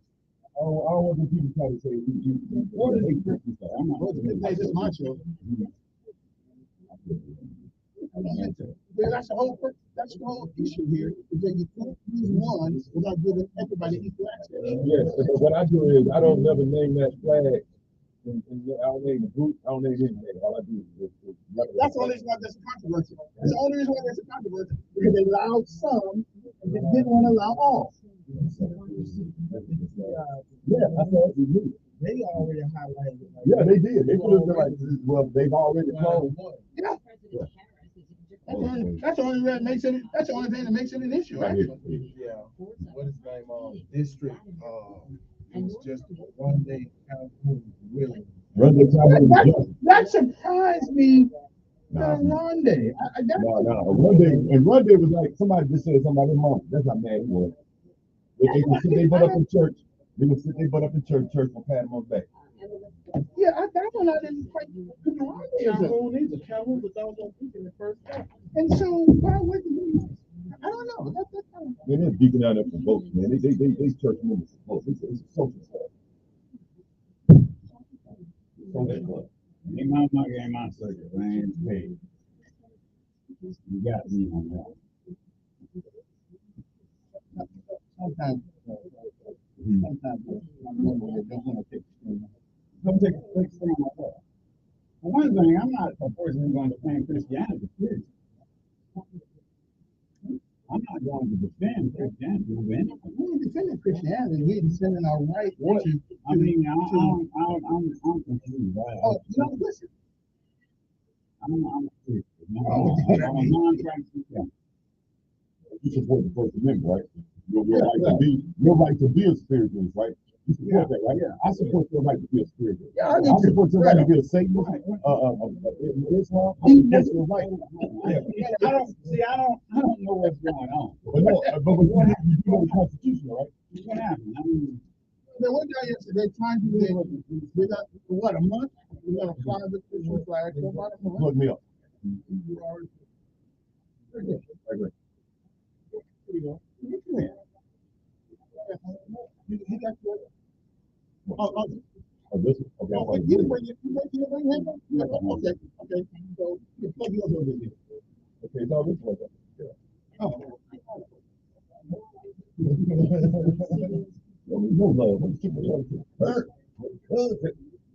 Give me a what six do you all want? What happened? I was playing everything. You break that. I ain't gonna have that much time. Anyway, you had a vote last night. First of all, no, hold on. The whole thing started 3 weeks ago. What was this? I went down there and I petitioned. They said, well, we can't vote today because it needs to be in the form of a resolution.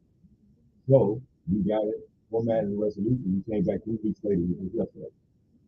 We got a vote. 6-3 to fly. Run day through a fit, acting a fool, and then we can just invite to say, well, we want to reconsider it. They reconsidered, and the vote was 5-4 to reconsider. So they say they're going to reconsider it 2 weeks from now on the 19th. So we got to go back down to the 19th. I thought they voted on that as a resolution. The same place they find on the flag. Yeah. Right in front of the city hall. What are you talking about that? Behind the hotel? Yes, what are you talking about? Yes. That's what we want to make the other people. They're saying is he's going to open up a can of worms. Now, I'm saying that the can of worms already open. That's why I'm there. They said they still got to reconsider it now after they just voted on it. They voted on it. Yeah, they voted on it, but then they changed it up and said, oh, we got to reconsider it. So it's already in books right now. Yeah, but whoever, if someone voted for it, they can say, well, I didn't reconsider my vote. So that's what they voted to reconsider it. And it was 5-4 to reconsider it. So that. But it was 6-3 to vote for it. Split, yeah. So do you think somebody who voted for it is going to vote against it? Well, 2 people did vote to reconsider it, McGinnis and Jim Wright. Their whole position is that they don't want to open themselves up for a lawsuit. They already open for a lawsuit. So my thing is what I suggested last night. Because they can pass orders that they can't fly any flag at all. Exactly. If you fly one, you got to fly all. Or you got to fly none. That was my position. I'm supposed to be okay. I'm okay. If nobody gets that special place. But why not have a place where flags are flown and not on the state, not on the city council building, not on the state flagpole, but a place like the VA. You know, when you go around the VA, they got to lay all the flags. Why don't we just put a place there? You want to put your flag up? Look at it. Nobody ever does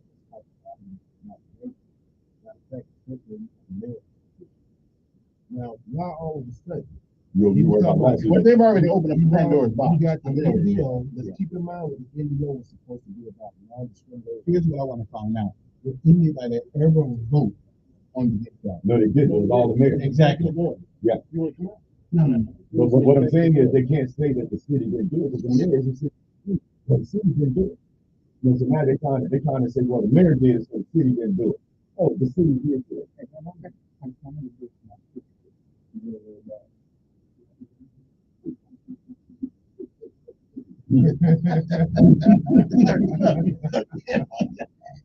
gotta get my tuxedo ready. There you go. Yeah.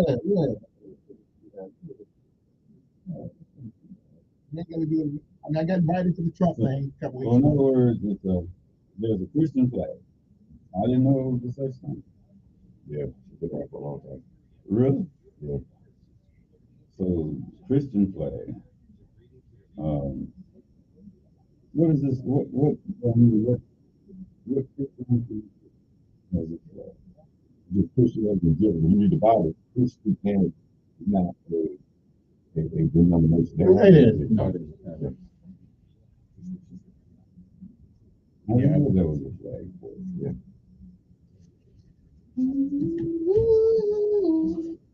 Got me. Learn something new every day. Let me see. You know what? That never was an issue with me because I know that flag that little Christian brought over here that they put all those. I think you got a heathen. What? What are you talking about? I'm Check you out. Let me tell you something. This got me confused. Christians use the Bible to justify slavery. Okay? First of all, let me explain something to you. They did not do that. Christianity was in Africa way before people white folks got to it. Matter of fact, Christianity started in Africa. The oldest Bibles. What did I just say? You just said they used it. Right. I said the Europeans Christianity. The Europeans used Christianity in the Bible. Right. Those were Christians. But you can't blame God for that. Or Christianity for that. Yes, you can. Men are evil. No. Okay. All those millions of Africans, Indians, South Americans, Polynesians, the Melanesians, all of them who died in the Christianity. No. You know why black folks got sold into slavery? Because other black people captured them. Islam is still doing it. So what about Islam? No, you can there were people already here, right?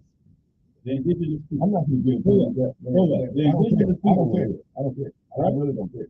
Manifest destiny, which is Christianity, say that manifest destiny, not God, say that we can take anything. You tell them, hold on, this is biblical right here. So there's somewhere in the Bible that says you can't take no land.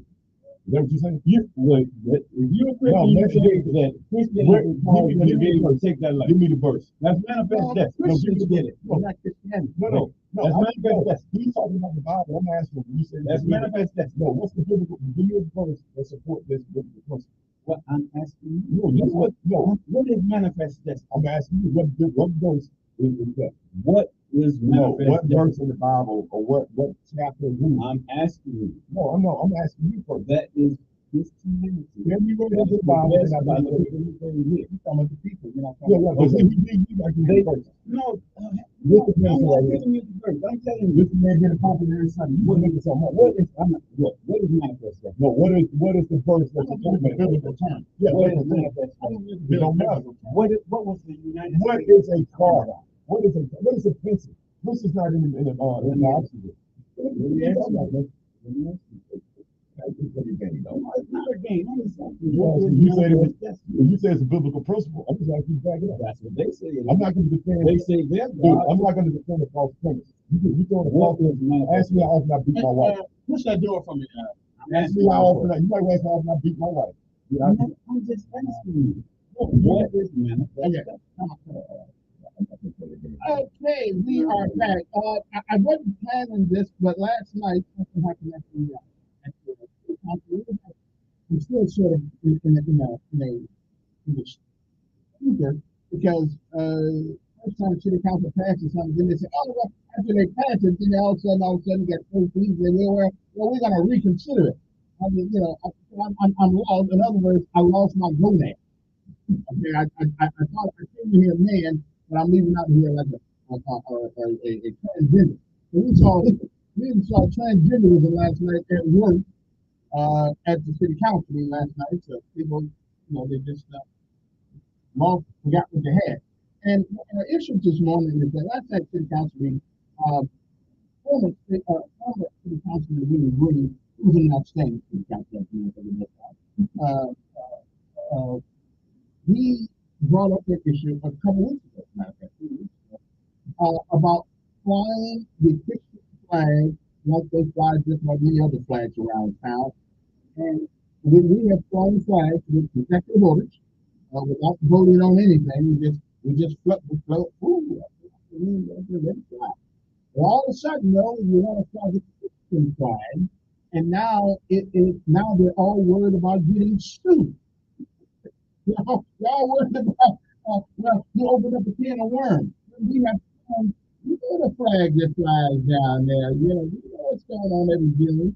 They got it, but they're concerned about lawsuits, but they're not. So nobody was concerned about the happy flag. People to be happy. Yeah, you have that. But anyway, so now there seems to be some controversy because now the same council, a lot of them who voted for it without hesitation, now seem to want to go back and undo what they did. They want to impregnate the woman. I don't think you can do that.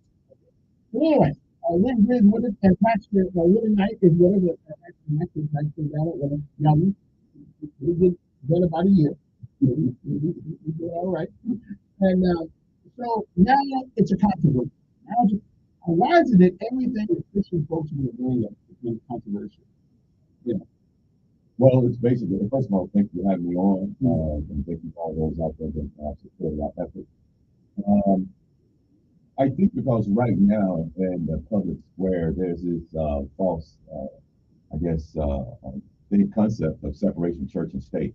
The Establishment Clause basically states that the government should establish religion, not go out and purge the public square of religion. So back in the 60s, I think when they took out of school and started with new Christianity everywhere, I think people just taking it for granted that we shouldn't have Christianity anywhere in the public square. As a matter of fact, I think it's so bad that it's even permeated a lot of pastors, permeated a lot of churches where they do not want to speak about outside church. So if anything, why it's happening, I think the church itself first went in the closet, and then when you go in the closet, something has to take its place. Morality has taken its place of morality in the public square.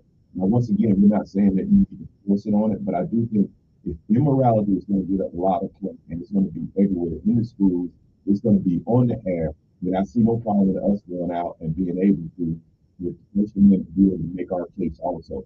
So therefore, they allow anything else, everything else to happen. But as soon as you mention Christianity, everybody wants to listen up and say, okay, we might get sued. Well, unfortunately, Pandora's box is already open, and all we're doing is coming in and asking to be treated with the same treatment as everything else. Pastor Knight, what's your perspective on this? Honestly, I don't see anything wrong with Christian flag. The same Pandora's box is going to be open already, and the only thing that we're asking is for 1 month that we can do this Christian flag. Everybody should be treated equally fair, whether it is individual. We should all be treated the same. It's just money.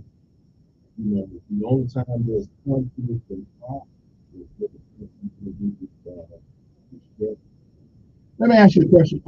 It seems to me, I'm going to make the argument against the Christian flag as opposed to the pride flag. I think my argument would be being pride, having that flag is not a religious denomination. They're not putting forth religious views. It's a social construct. I'm not touching them. Or anybody. That's what they believe. But Christianity certainly is is a religious statement where being happy it's not a religious statement. I agree with you 100%. One is a religion, the other is not. However, one is to think about a First Amendment. Also, based off the case where you had short-lived first Boston, which was just recently decided 9-0, they stated that Boston flag raising did not represent a government position. Therefore, since it didn't represent a government position, then by choosing one over another, you're basically discriminating against free speech. So we done, and the reason why we done it, we went to local lawyers. We did not want to do this as an ordinance. We did this as a petition. So therefore, it wasn't a city ordinance that they voted on. They were basically voting on a petition, whether or not to allow. Where exactly do you want to put the flag? There's a flag poles in front that we have pictures of other flags that as long as we want to fly exactly the same. Is it attached to City Hall? No, it's not attached to City Hall. It's not poles in front of it. That's what we want to fly. Same place they flew the other flags. We on both sides. There's about 4 light poles on the City Hall side, about 4 light poles on the hotel. If in fact, if the only concern is having a freedom to do it, then does it really make a difference what you fly it? We want to fly in the same permanent location as other flags. It does make a difference. And again, aren't you using the political pattern? No, we're not. It's not about that. It's simply about, first of all, when I took over the City Hall, City Council, I swore to uphold the Constitution, of which it gives freedom of religion and freedom of speech. We ask for the same freedom of speech that everyone else has with other organizations. And once again, we're not opening. They keep saying that we're opening the Pandora's box. The Pandora's box has already been opened. But the First Amendment also said the government should have, we should not support any religious belief system. We don't hold people against it. We don't stop you from believing what you believe, but we as a government cannot endorse. No. They say they cannot establish. Yeah, they cannot establish. No, that was the case when the United States court noted that respect for religious expression is indispensable to right to free and fair public and protecting the nation that the establishment calls because the government to purge from the public sphere anything that objective deserves to reason, infer, endorse it, and protect the sphere. So those cases have already been decided by the Supreme Court. So this is not an endorsement or an establishment of it. It is simply allowing us to express our religion. Are we talking about the same place where they fly flags for Christmas and stuff like that downtown on the pole? Well, not the ones on Bex Avenue. We're not trying to go all the way down. So where you only want to fly one flag? No, we want to fly. I think it's in the state. Okay. And so there will not be on the City Hall. No, there won't be a contact right now. So why do you need the blessings of the City Council? Well, I don't think anybody can go and just start putting stuff up in the city. So you need that. You can't do that. I just you just can't. I mean, that's the case. You just can't. Well, who said you can't?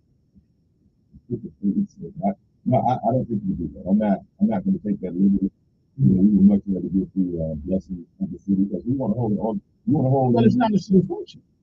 Yeah, once again, though, we just want to get the same opportunity that other Jews, religious or otherwise, have already. What is this? Yes. Good morning.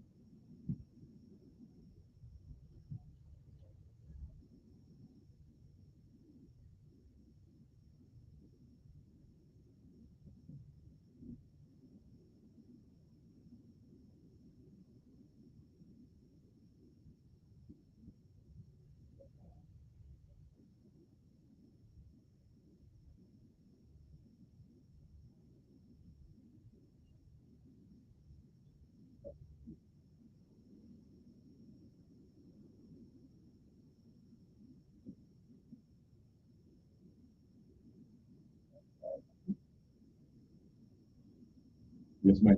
Okay.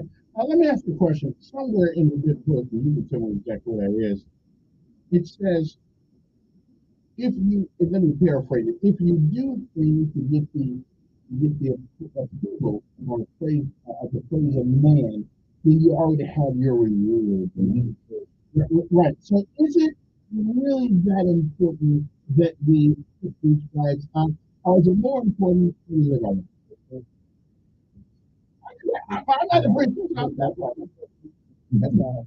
I think this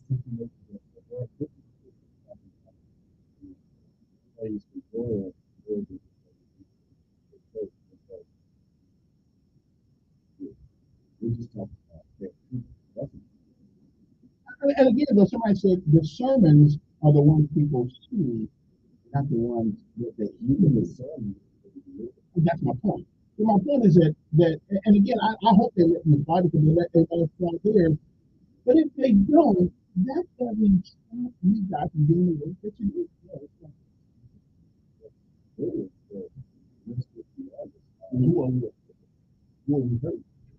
Whatever I know of.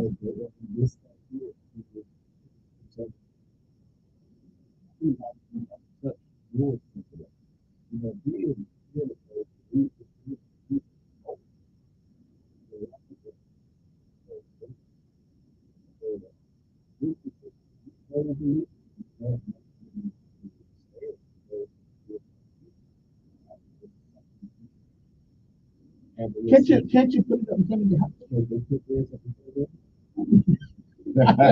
Listen, I'm just asking the question.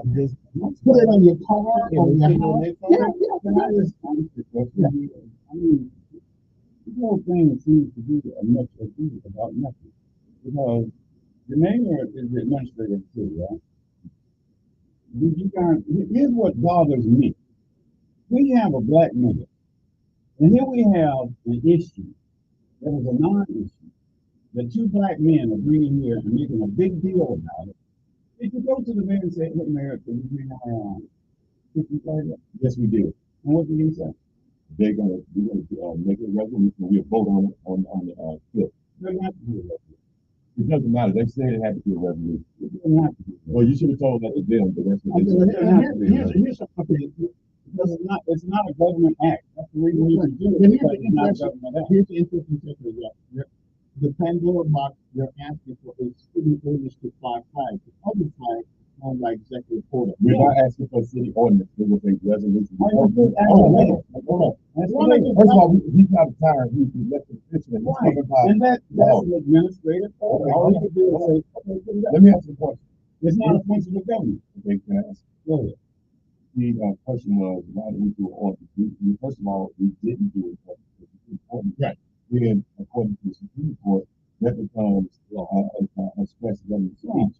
So we did as private citizens, we petitioned the city for the opportunity to fly a flag. They said they have to vote on it. Then they said, okay, no, they vote on it, it needs to be a resolution. Now put it in the resolution form, came up on yesterday vote. We passed the vote. This is not an ordinance. It's an executive action. What I'm saying, you made it a political act.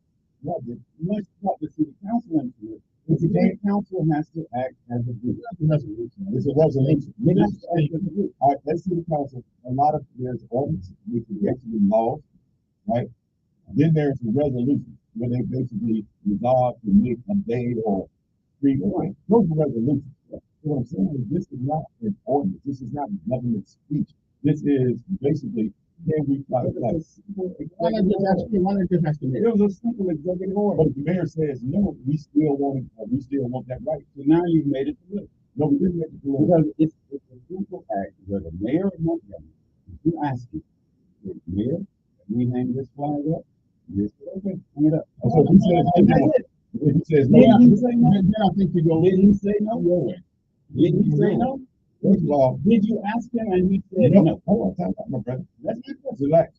So what I'm saying is, we went there and petitioned the city. The mayor was sitting right there. It was a week before the election. The mayor didn't say anything. Everybody, the mayor's mouth back was extremely quiet. The mayor said, yeah, we'll fly. So what I did was, right after I petitioned, I asked the city council, okay, what's the next step? We need an answer right now. They said, well, the city council has to vote on it. They would say, oh, the mayor needs to do an executive order. They told me what the next step was. I didn't care how I got it. Well, I'm telling you right now, as a common sense civics question, all you had to do was go to the mayor and say, Mayor, can we fly this? And we did. But then you made And we it did. political when you petitioned in public. That could have been a private act. But you did the other group? Let's take a break. And we'll get back with your No, closing no, comments. they didn't. No, they didn't. That's the mayor. And of course, we have a good friend, They're not.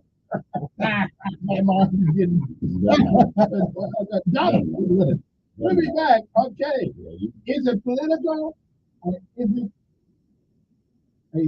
it a social construct? Did William B. Willie Knight, did they bring the politics into this by going in front of the city council as opposed to just asking the mayor for simple representation? You made it. All right, this way. You ready? You ready? Are you ready? Here's what I did. First of all, I consulted the Liberty Council. Liberty Council are the people that helped the case before the city Supreme Court at 190. I consulted the lawyers first, say, hey, how should we proceed? He didn't say go and make a phone call to the mayor and talk to him privately. They said, no, this is how you do it. You do it as a petition. Don't do it as an order. It doesn't matter. And that's why they ended up in the Supreme Court. If you want to end up in the Supreme Court, you don't have to. It's already settled. It's not. It's not. If that's what it takes. If that's what it takes. But why is this tough? No, why do you not believe in Jesus Christ then? That's not even a problem. No. That's what I said. This is what I said. It doesn't matter. It doesn't matter. Look, I don't care if you find that way. Then you go problems with you. I don't care if you find that way. Right. What I'm saying is, you all are worked up. What I'm worked up about. What I'm looking at saying that man up here on the radio. What race got to do with it? He does have because we have a black man. Why would you that man black?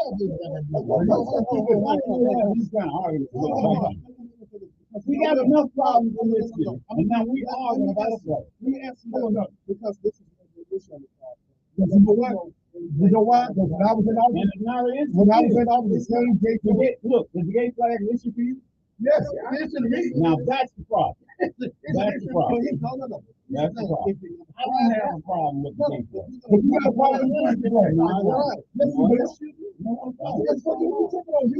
No, what I'm not with you making an argument when there is no argument. You already done it. What I'm saying is, what is my argument? Why are you doing it? Because a black man. You just made 3 arguments. You said how about when you guys a black man, it has nothing to do with race. Yes, it does. No, it doesn't. Yes, it Then does. you said you it doesn't. Not to you. Yes, to me it does. But you know what? You know what? Then The mayor's not my friend. If I wanted to hang the flag up, I call the mayor. I say, hey man. The second argument that you made, and I just been sitting here. That's an executive order. You said, why did y'all just go to the mayor and give an executive order? Why didn't you? Why didn't you? Did that? You went to the. When I talked to them, when we stood up and petitioned, you mayor was sitting right there. No. This is what I'm saying. Did you go to the mayor? I'm ask the mayor. No, this is an executive not privately. order. No, this is an executive order. Man, I asked a question because I've been listening to people last week for the mayor. I mean, y'all been going back and forth. We're going back and forth. My thing is this right here. Just like he used an executive order to put the flag up, why not do the same? That's what I'm saying. Why did you ask? He didn't ask nobody who did that one. Listen, Donald, you need to understand. Now, you're sitting there acting like, no, Donald, don't trip, Donald. The man's sitting right there. All you got to do is say, man, I got this. And I asked him. He can volunteer. No. I asked him. I said, what's the next step? How do I get the flag up after I petition? The mayor sat there and smiled and said one word. So you telling me now I'm supposed to go, Mayor, you going to fly? The mayor had an opportunity. He didn't say anything. And then yesterday, after they voted to pass it, the mayor was against it even after they voted. He was like, wait a minute, we don't need to fly this. He said he was against it. He was against it. What I'm asking, my question is, the mayor said he was against it. Clearly. Yes, because we had won the vote, and then I'm getting ready to walk away. We're like, wait a minute. We got legal need to say something. I'm like, what? We had votes. 6-3. We had passed it. We walking away, and the mayor like, wait a minute. Legal got to say something, y'all. I still say, huge about. You know, this is big about the fight for Jesus. You telling me fighting for Jesus is a bad battle? I don't care about the fight for Jesus. Fight for Jesus, I want to do with people out there. And that's what I'm doing with the people right now. This is what I'm doing. doing. Nothing. I'm talking about Jesus Christ. What are you doing? What we gonna do? We gonna lift it up. We're gonna lift it up. And what are you doing? You're fighting in the secular world about this is a secular world. I don't care what goes on in City Hall when you're talking about Jesus. Jesus is separate from City Hall. No, it ain't supposed to. No, it ain't. But now you see your brothers out there. Jesus is everywhere. Arguing with the mayor about a flag. And now we argue. Why is he supposed to? I'm not arguing. I'm just telling you, it's not my money. I don't care if they fly. I don't care if they fly. I don't care if they fly that. Listen, be quiet. I'm offended that this small issue here about flying a flag. When we got all these problems. It's a symbolism of it. It's small. Look, Jesus Christ what I see is you all are more concerned about the date. There you go. There you go. There you go. Never mentioned. But no, but all the significance that they try to serve is that they've already formed. That's the only significance is that it's already been formed. And I'm not mentioning. I told you. Well, why? I'm just trying to see why it's a big issue. Let me ask you a question. Jesus Christ says that if I be lifted up, I will draw all men into me. We just had a race war down at the riverboat about a month ago. Right now, this city needs prayer. So we will lift Jesus up. This would be an occasion. This would be an occasion for all the churches to come together. We would pray over the city. That's what you telling me. Lifting Jesus up is a bad thing. It's going to hurt the city. Okay, insurance out there. Let me go to phone to a couple of people here. This morning you're on the air. Hey. Thank you.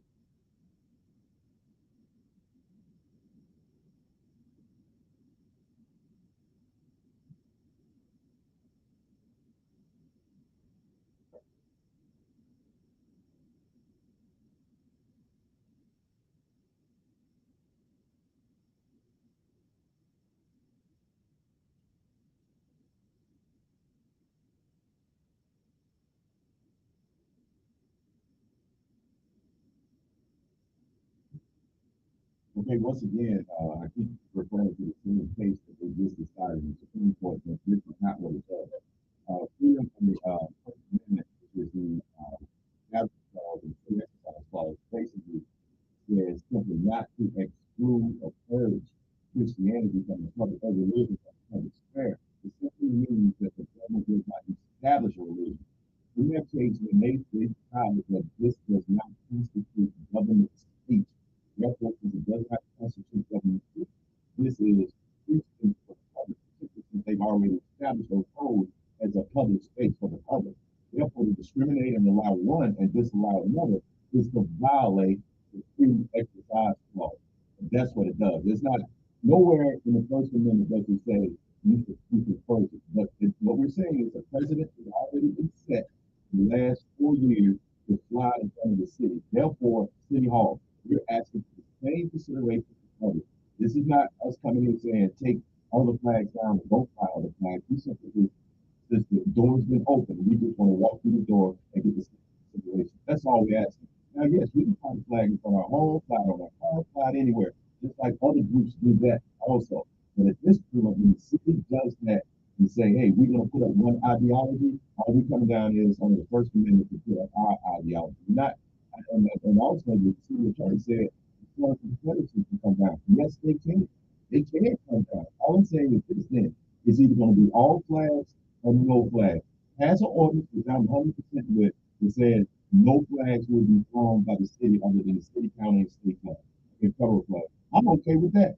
But if you're going to allow one, you have to allow others because the gates have already been opened. And they're talking about they don't want to get sued. They've already opened themselves up for a lawsuit and start pushing one ideology over another. That's just the way it is. And we didn't do it. All we're doing is coming in, walking through the door, It's really all your own. Caller, yeah.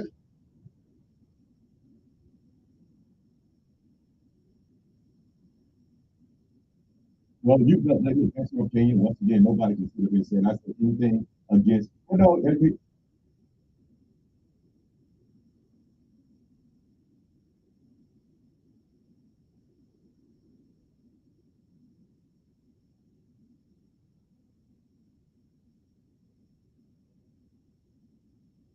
you can establish holidays. You can do anything. That's just a holiday. No. The First Amendment said they can't.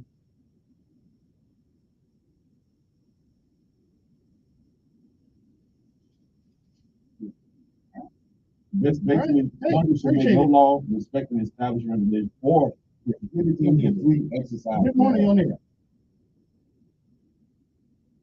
Morning.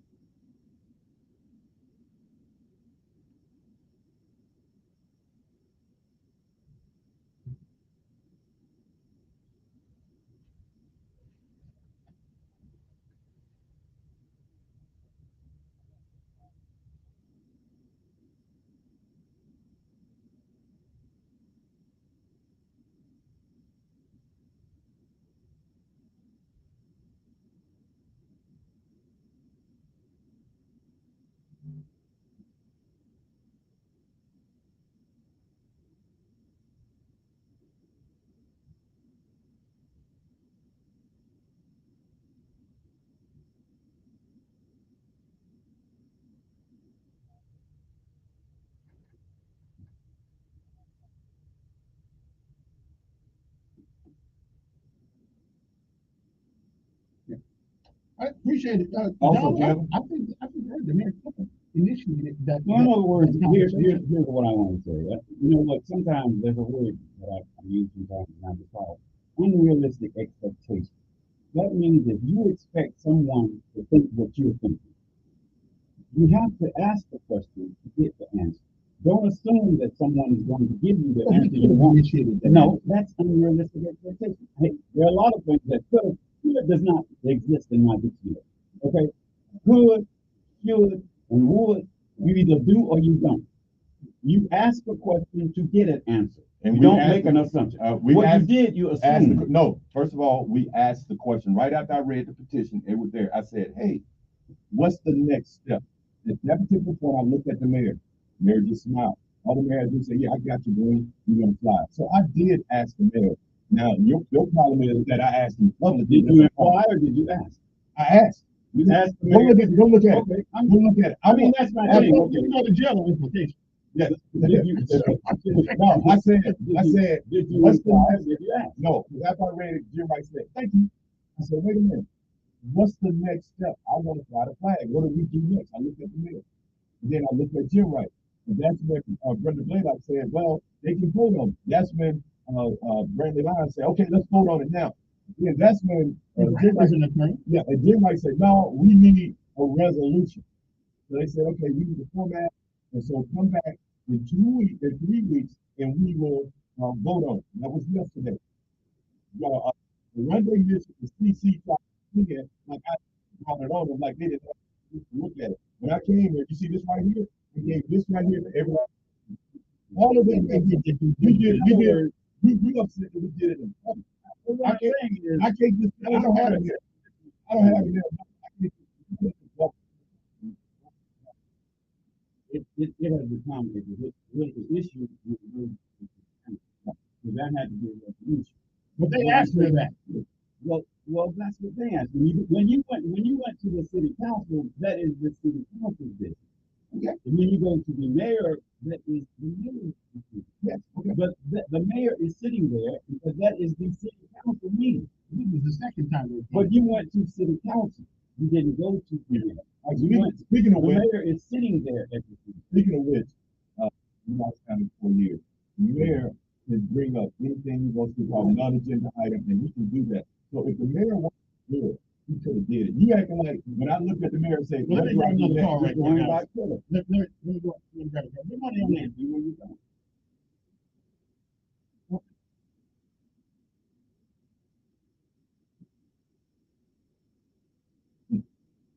Well, you got That's not religious though. That is a social That's an concept. ideology and a position. It's still an ideology.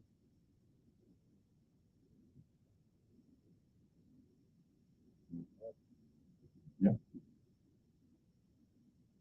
I didn't cut you off. Not yet. It's coming. Okay, well, I didn't cut him off. Good morning on there. Yeah. I just say that.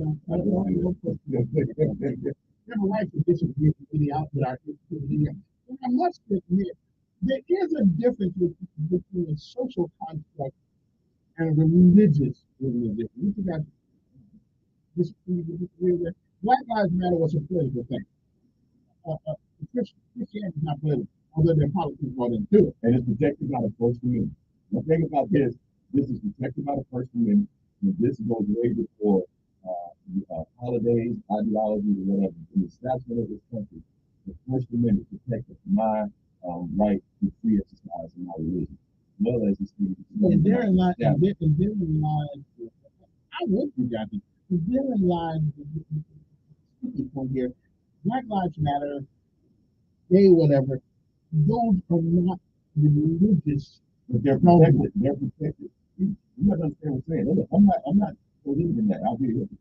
What is protected under the First Amendment also? Free speech. They have the right to go out and march and put forth their ideas, just like I do. Right. But what I'm saying is, people are okay with the First Amendment when they do it, but yet when I come out and do it, all of a sudden now you can't do it. It does seem there's a prejudice for Christianity. Against. It does seem that. Yes. Yes. Let's good morning on there. Pretty good. No.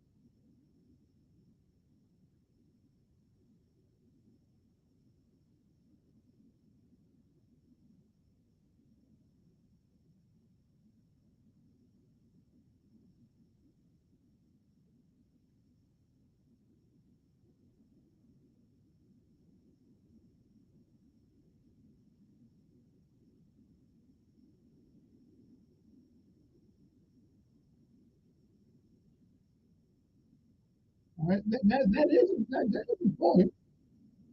First of all, Christianity is in all facets of life. There is no verse in the Bible that basically says that you can do a religion everywhere other than in government. As a matter of fact, Jesus, God established government.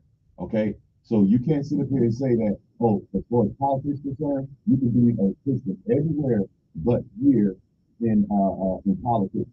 I don't recall any verse that says, yeah, this over here is excluded, right? The Bible also said if you got righteous leaders, then he will bless that country and we will bless that nation. So I hear what he's saying. Also, what he was meaning, I think, the arrow is basically they was trying to trick Jesus into trying to get him to say something against Caesar. So he said, hey, we pay taxes. He said, let me see whose name's on it. Basically, go ahead, pay your taxes. They were trying to get Jesus to say, no, don't pay taxes. Right. It didn't say we're trying to separate and we're against being in politics. So morality, we need a moral leadership. Good morning on there. Good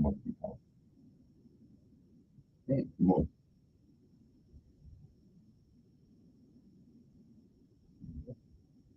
Now, actually, I'm going to tell you what they do. They created a liaison specifically in the office of the mayor so that they can bypass our city council. They used to come to city council for the city council, always coming down. So in order to go around it, they created a liaison in the mayor's office so that now they bypass going through the city council, they can straight to that liaison, and that liaison does it. So nothing else, where's my liaison? So I can go through it. Because that's the mayor's administration. I can get out and tell them what to do. And Donna was asking me, why do you go to the mayor? You can't go to the mayor because we don't have a liaison.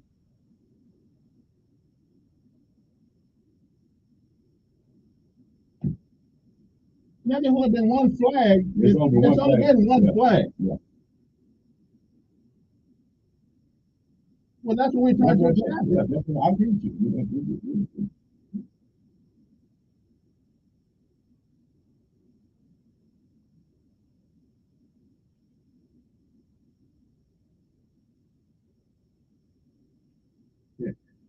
Let me. I got one of our. I appreciate you. I got one of our city councilmen who evidently changed his mind. Around day. Good morning, sir. No, Randy didn't change his mind. You didn't change your mind? No, he was no all the way. He was no all the way? Yeah. Oh man. Okay.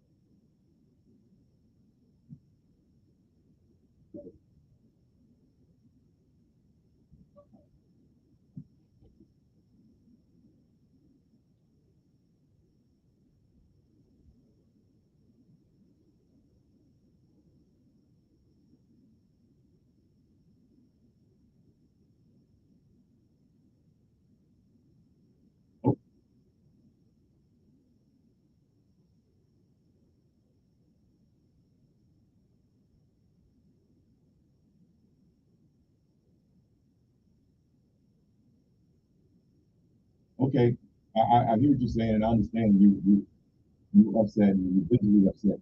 First of all, I said in the same seat you sit down for 4 years. So you just want to tell me there's been times that we agreed in the work session what we were going to do, and then we went out there, certain things changed. But what happened was you all may agree with that, but then they changed and said, you know what, let's vote for it. And the reason why we did vote for it was Jim Wright was going to put it on. I said, Jim Wright, if you do that, then you can get them up to step in. He said, okay, let's go ahead and vote for it. That's why it changed. They voted for it in the 6th week. When you didn't want to let it stand, we insisted that, hey, we already agreed. Now, I've been there, and it happens. You know it happens. It was that things don't change on the floor after you all make agreements in the back. So once it all in the past, why did you let it stand? Why do you think, well, I thought we had a different agreement?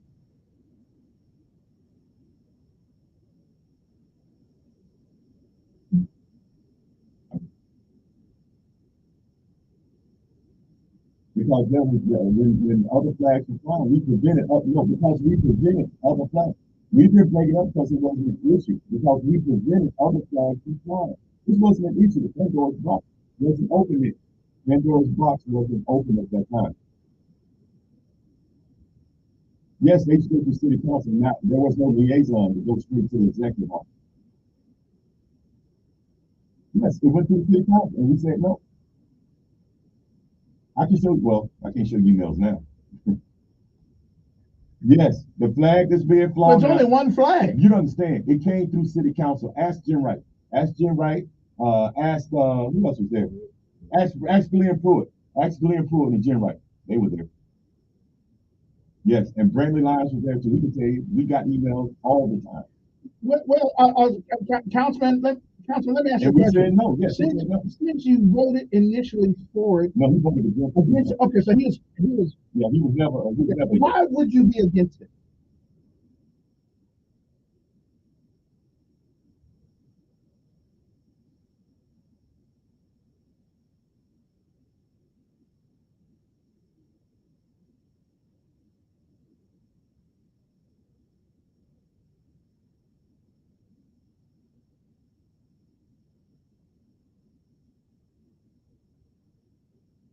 What was fair was that we got a vote for 6-3. That was fair. And they got a 6-3 vote. So that's a process. So why do we go back and why are we trying to go back and undo it?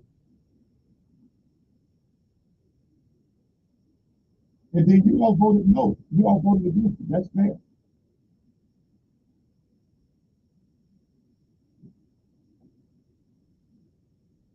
They reconsidered because after I got the vote, you and CC really just made a big deal about it. Once the vote was done, and I saw that on TV. Yeah. I just don't understand if they passed it, if the majority of the city council passed it, that's part of the process. So why go back and undo it?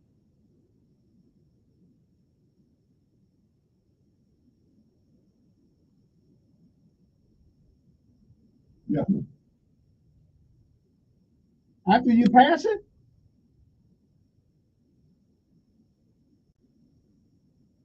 Actually, I'll be totally honest with you, my 4 years down there, we never reconsidered. Once we had But after it's passed, and then you go back and reconsider. I can understand reconsidering before the vote. But once the vote is done, that's a finality.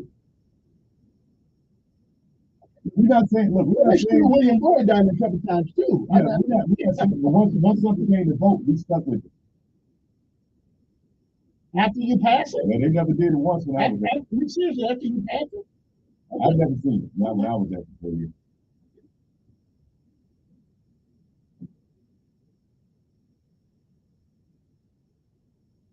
Boy. Yeah. And y'all trying to screw him too. Yeah. But yeah, I understand. What I'm saying one day is that may be a common practice now. But normally you don't reconsider after you pass something, do you? No, that's the only way you can reconsider it. So you got to pass the first. So what I'm saying is this: that in the whole 4 years I was down there, it never happened once. So that's a common practice now. They do a lot of things differently. Yeah. Councilman, you know he's still one of my favorite down there though, but he'll be back right after with the end of the show. He's cold. But you know what? He had so you can pass it and reconsider it. If UNCC hadn't lost their time, we could fly that flag in September. We was done. And we had won, we walked away. We got the high five and everything. Next time, they're gonna reconsider it. And that goes to show, you know,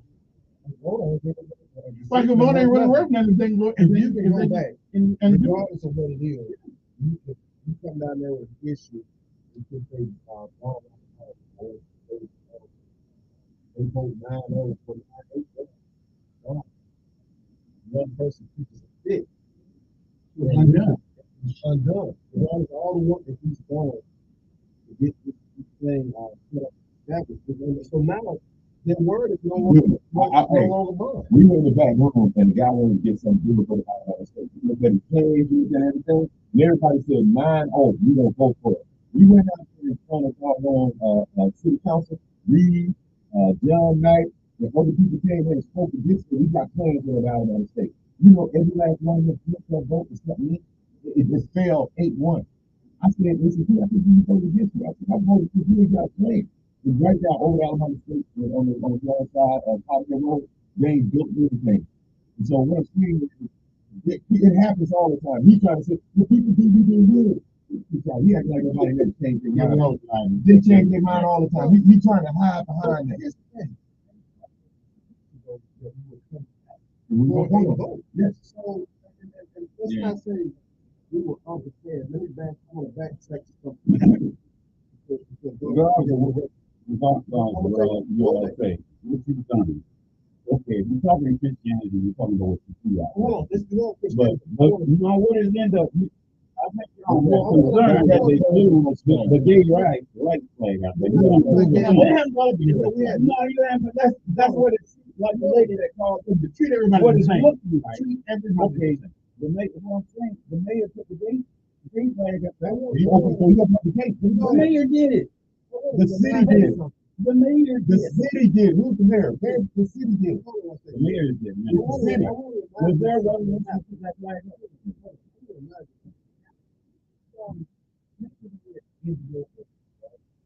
Every day, and Mayor Lee said, you don't pass it out 2 years. So upon the vote, I was sitting there watching. 50 Calhoun out of his mouth. I got 500 in my pocket right now. Pull the film back up. He says, I never read it, but he turned around and he voted for it. So you voted for something that you didn't even read. Aronde voted for it. He said, I skimmed it. And he voted for it. You know, without even reading it, without even understanding what it is, because they were told to vote. And I told them that there was a line in it that allows a man in a woman's bathroom. I highlighted it. They said it's not in there. So they didn't even know that there was a line in there that said men can go to the bathroom of their choice. And they called me a liar when it was right there and I showed it to them. They didn't even know it was in there, but yet they voted for it because the mayor was for it. I didn't understand that. What I'm seeing right now, their word ain't worth nothing. I mean, that's just what it is. Not that you can go back and undo it. After you pass it, go back and undo it. Like me, you don't got this thing, gay rights and Christian thing. Dude, we're not mentioning gay rights. That's you. No, that's you. Well, what I'm saying is, you got a problem with it. No, I don't. What I'm doing is, I don't care about either side. But treat everybody the same. Treat everybody the same. You should be for this. For one, you got to be for the other. Yeah. Was it a resolution to put the gay rights on? No, it was executive order. Yes, actually, it was. Yes, it was. They voted it down. They picked it up. Yes, it was. What? Yes, it was. Yes, well, the resolution, you know, the resolution is just if you talk, really, it's not law. It's not law. So the mayor is the executive. That's what I'm saying. That's what they were talking. So why would you remember they had all the folks up there ask? You got to ask. Look, yes, it was. No, no, I asked the man in his face. I asked him in his face. Hey, I got one more call to you. Call this morning. Good morning. Good morning. Good morning. Good morning. Good morning, soldier. Good morning.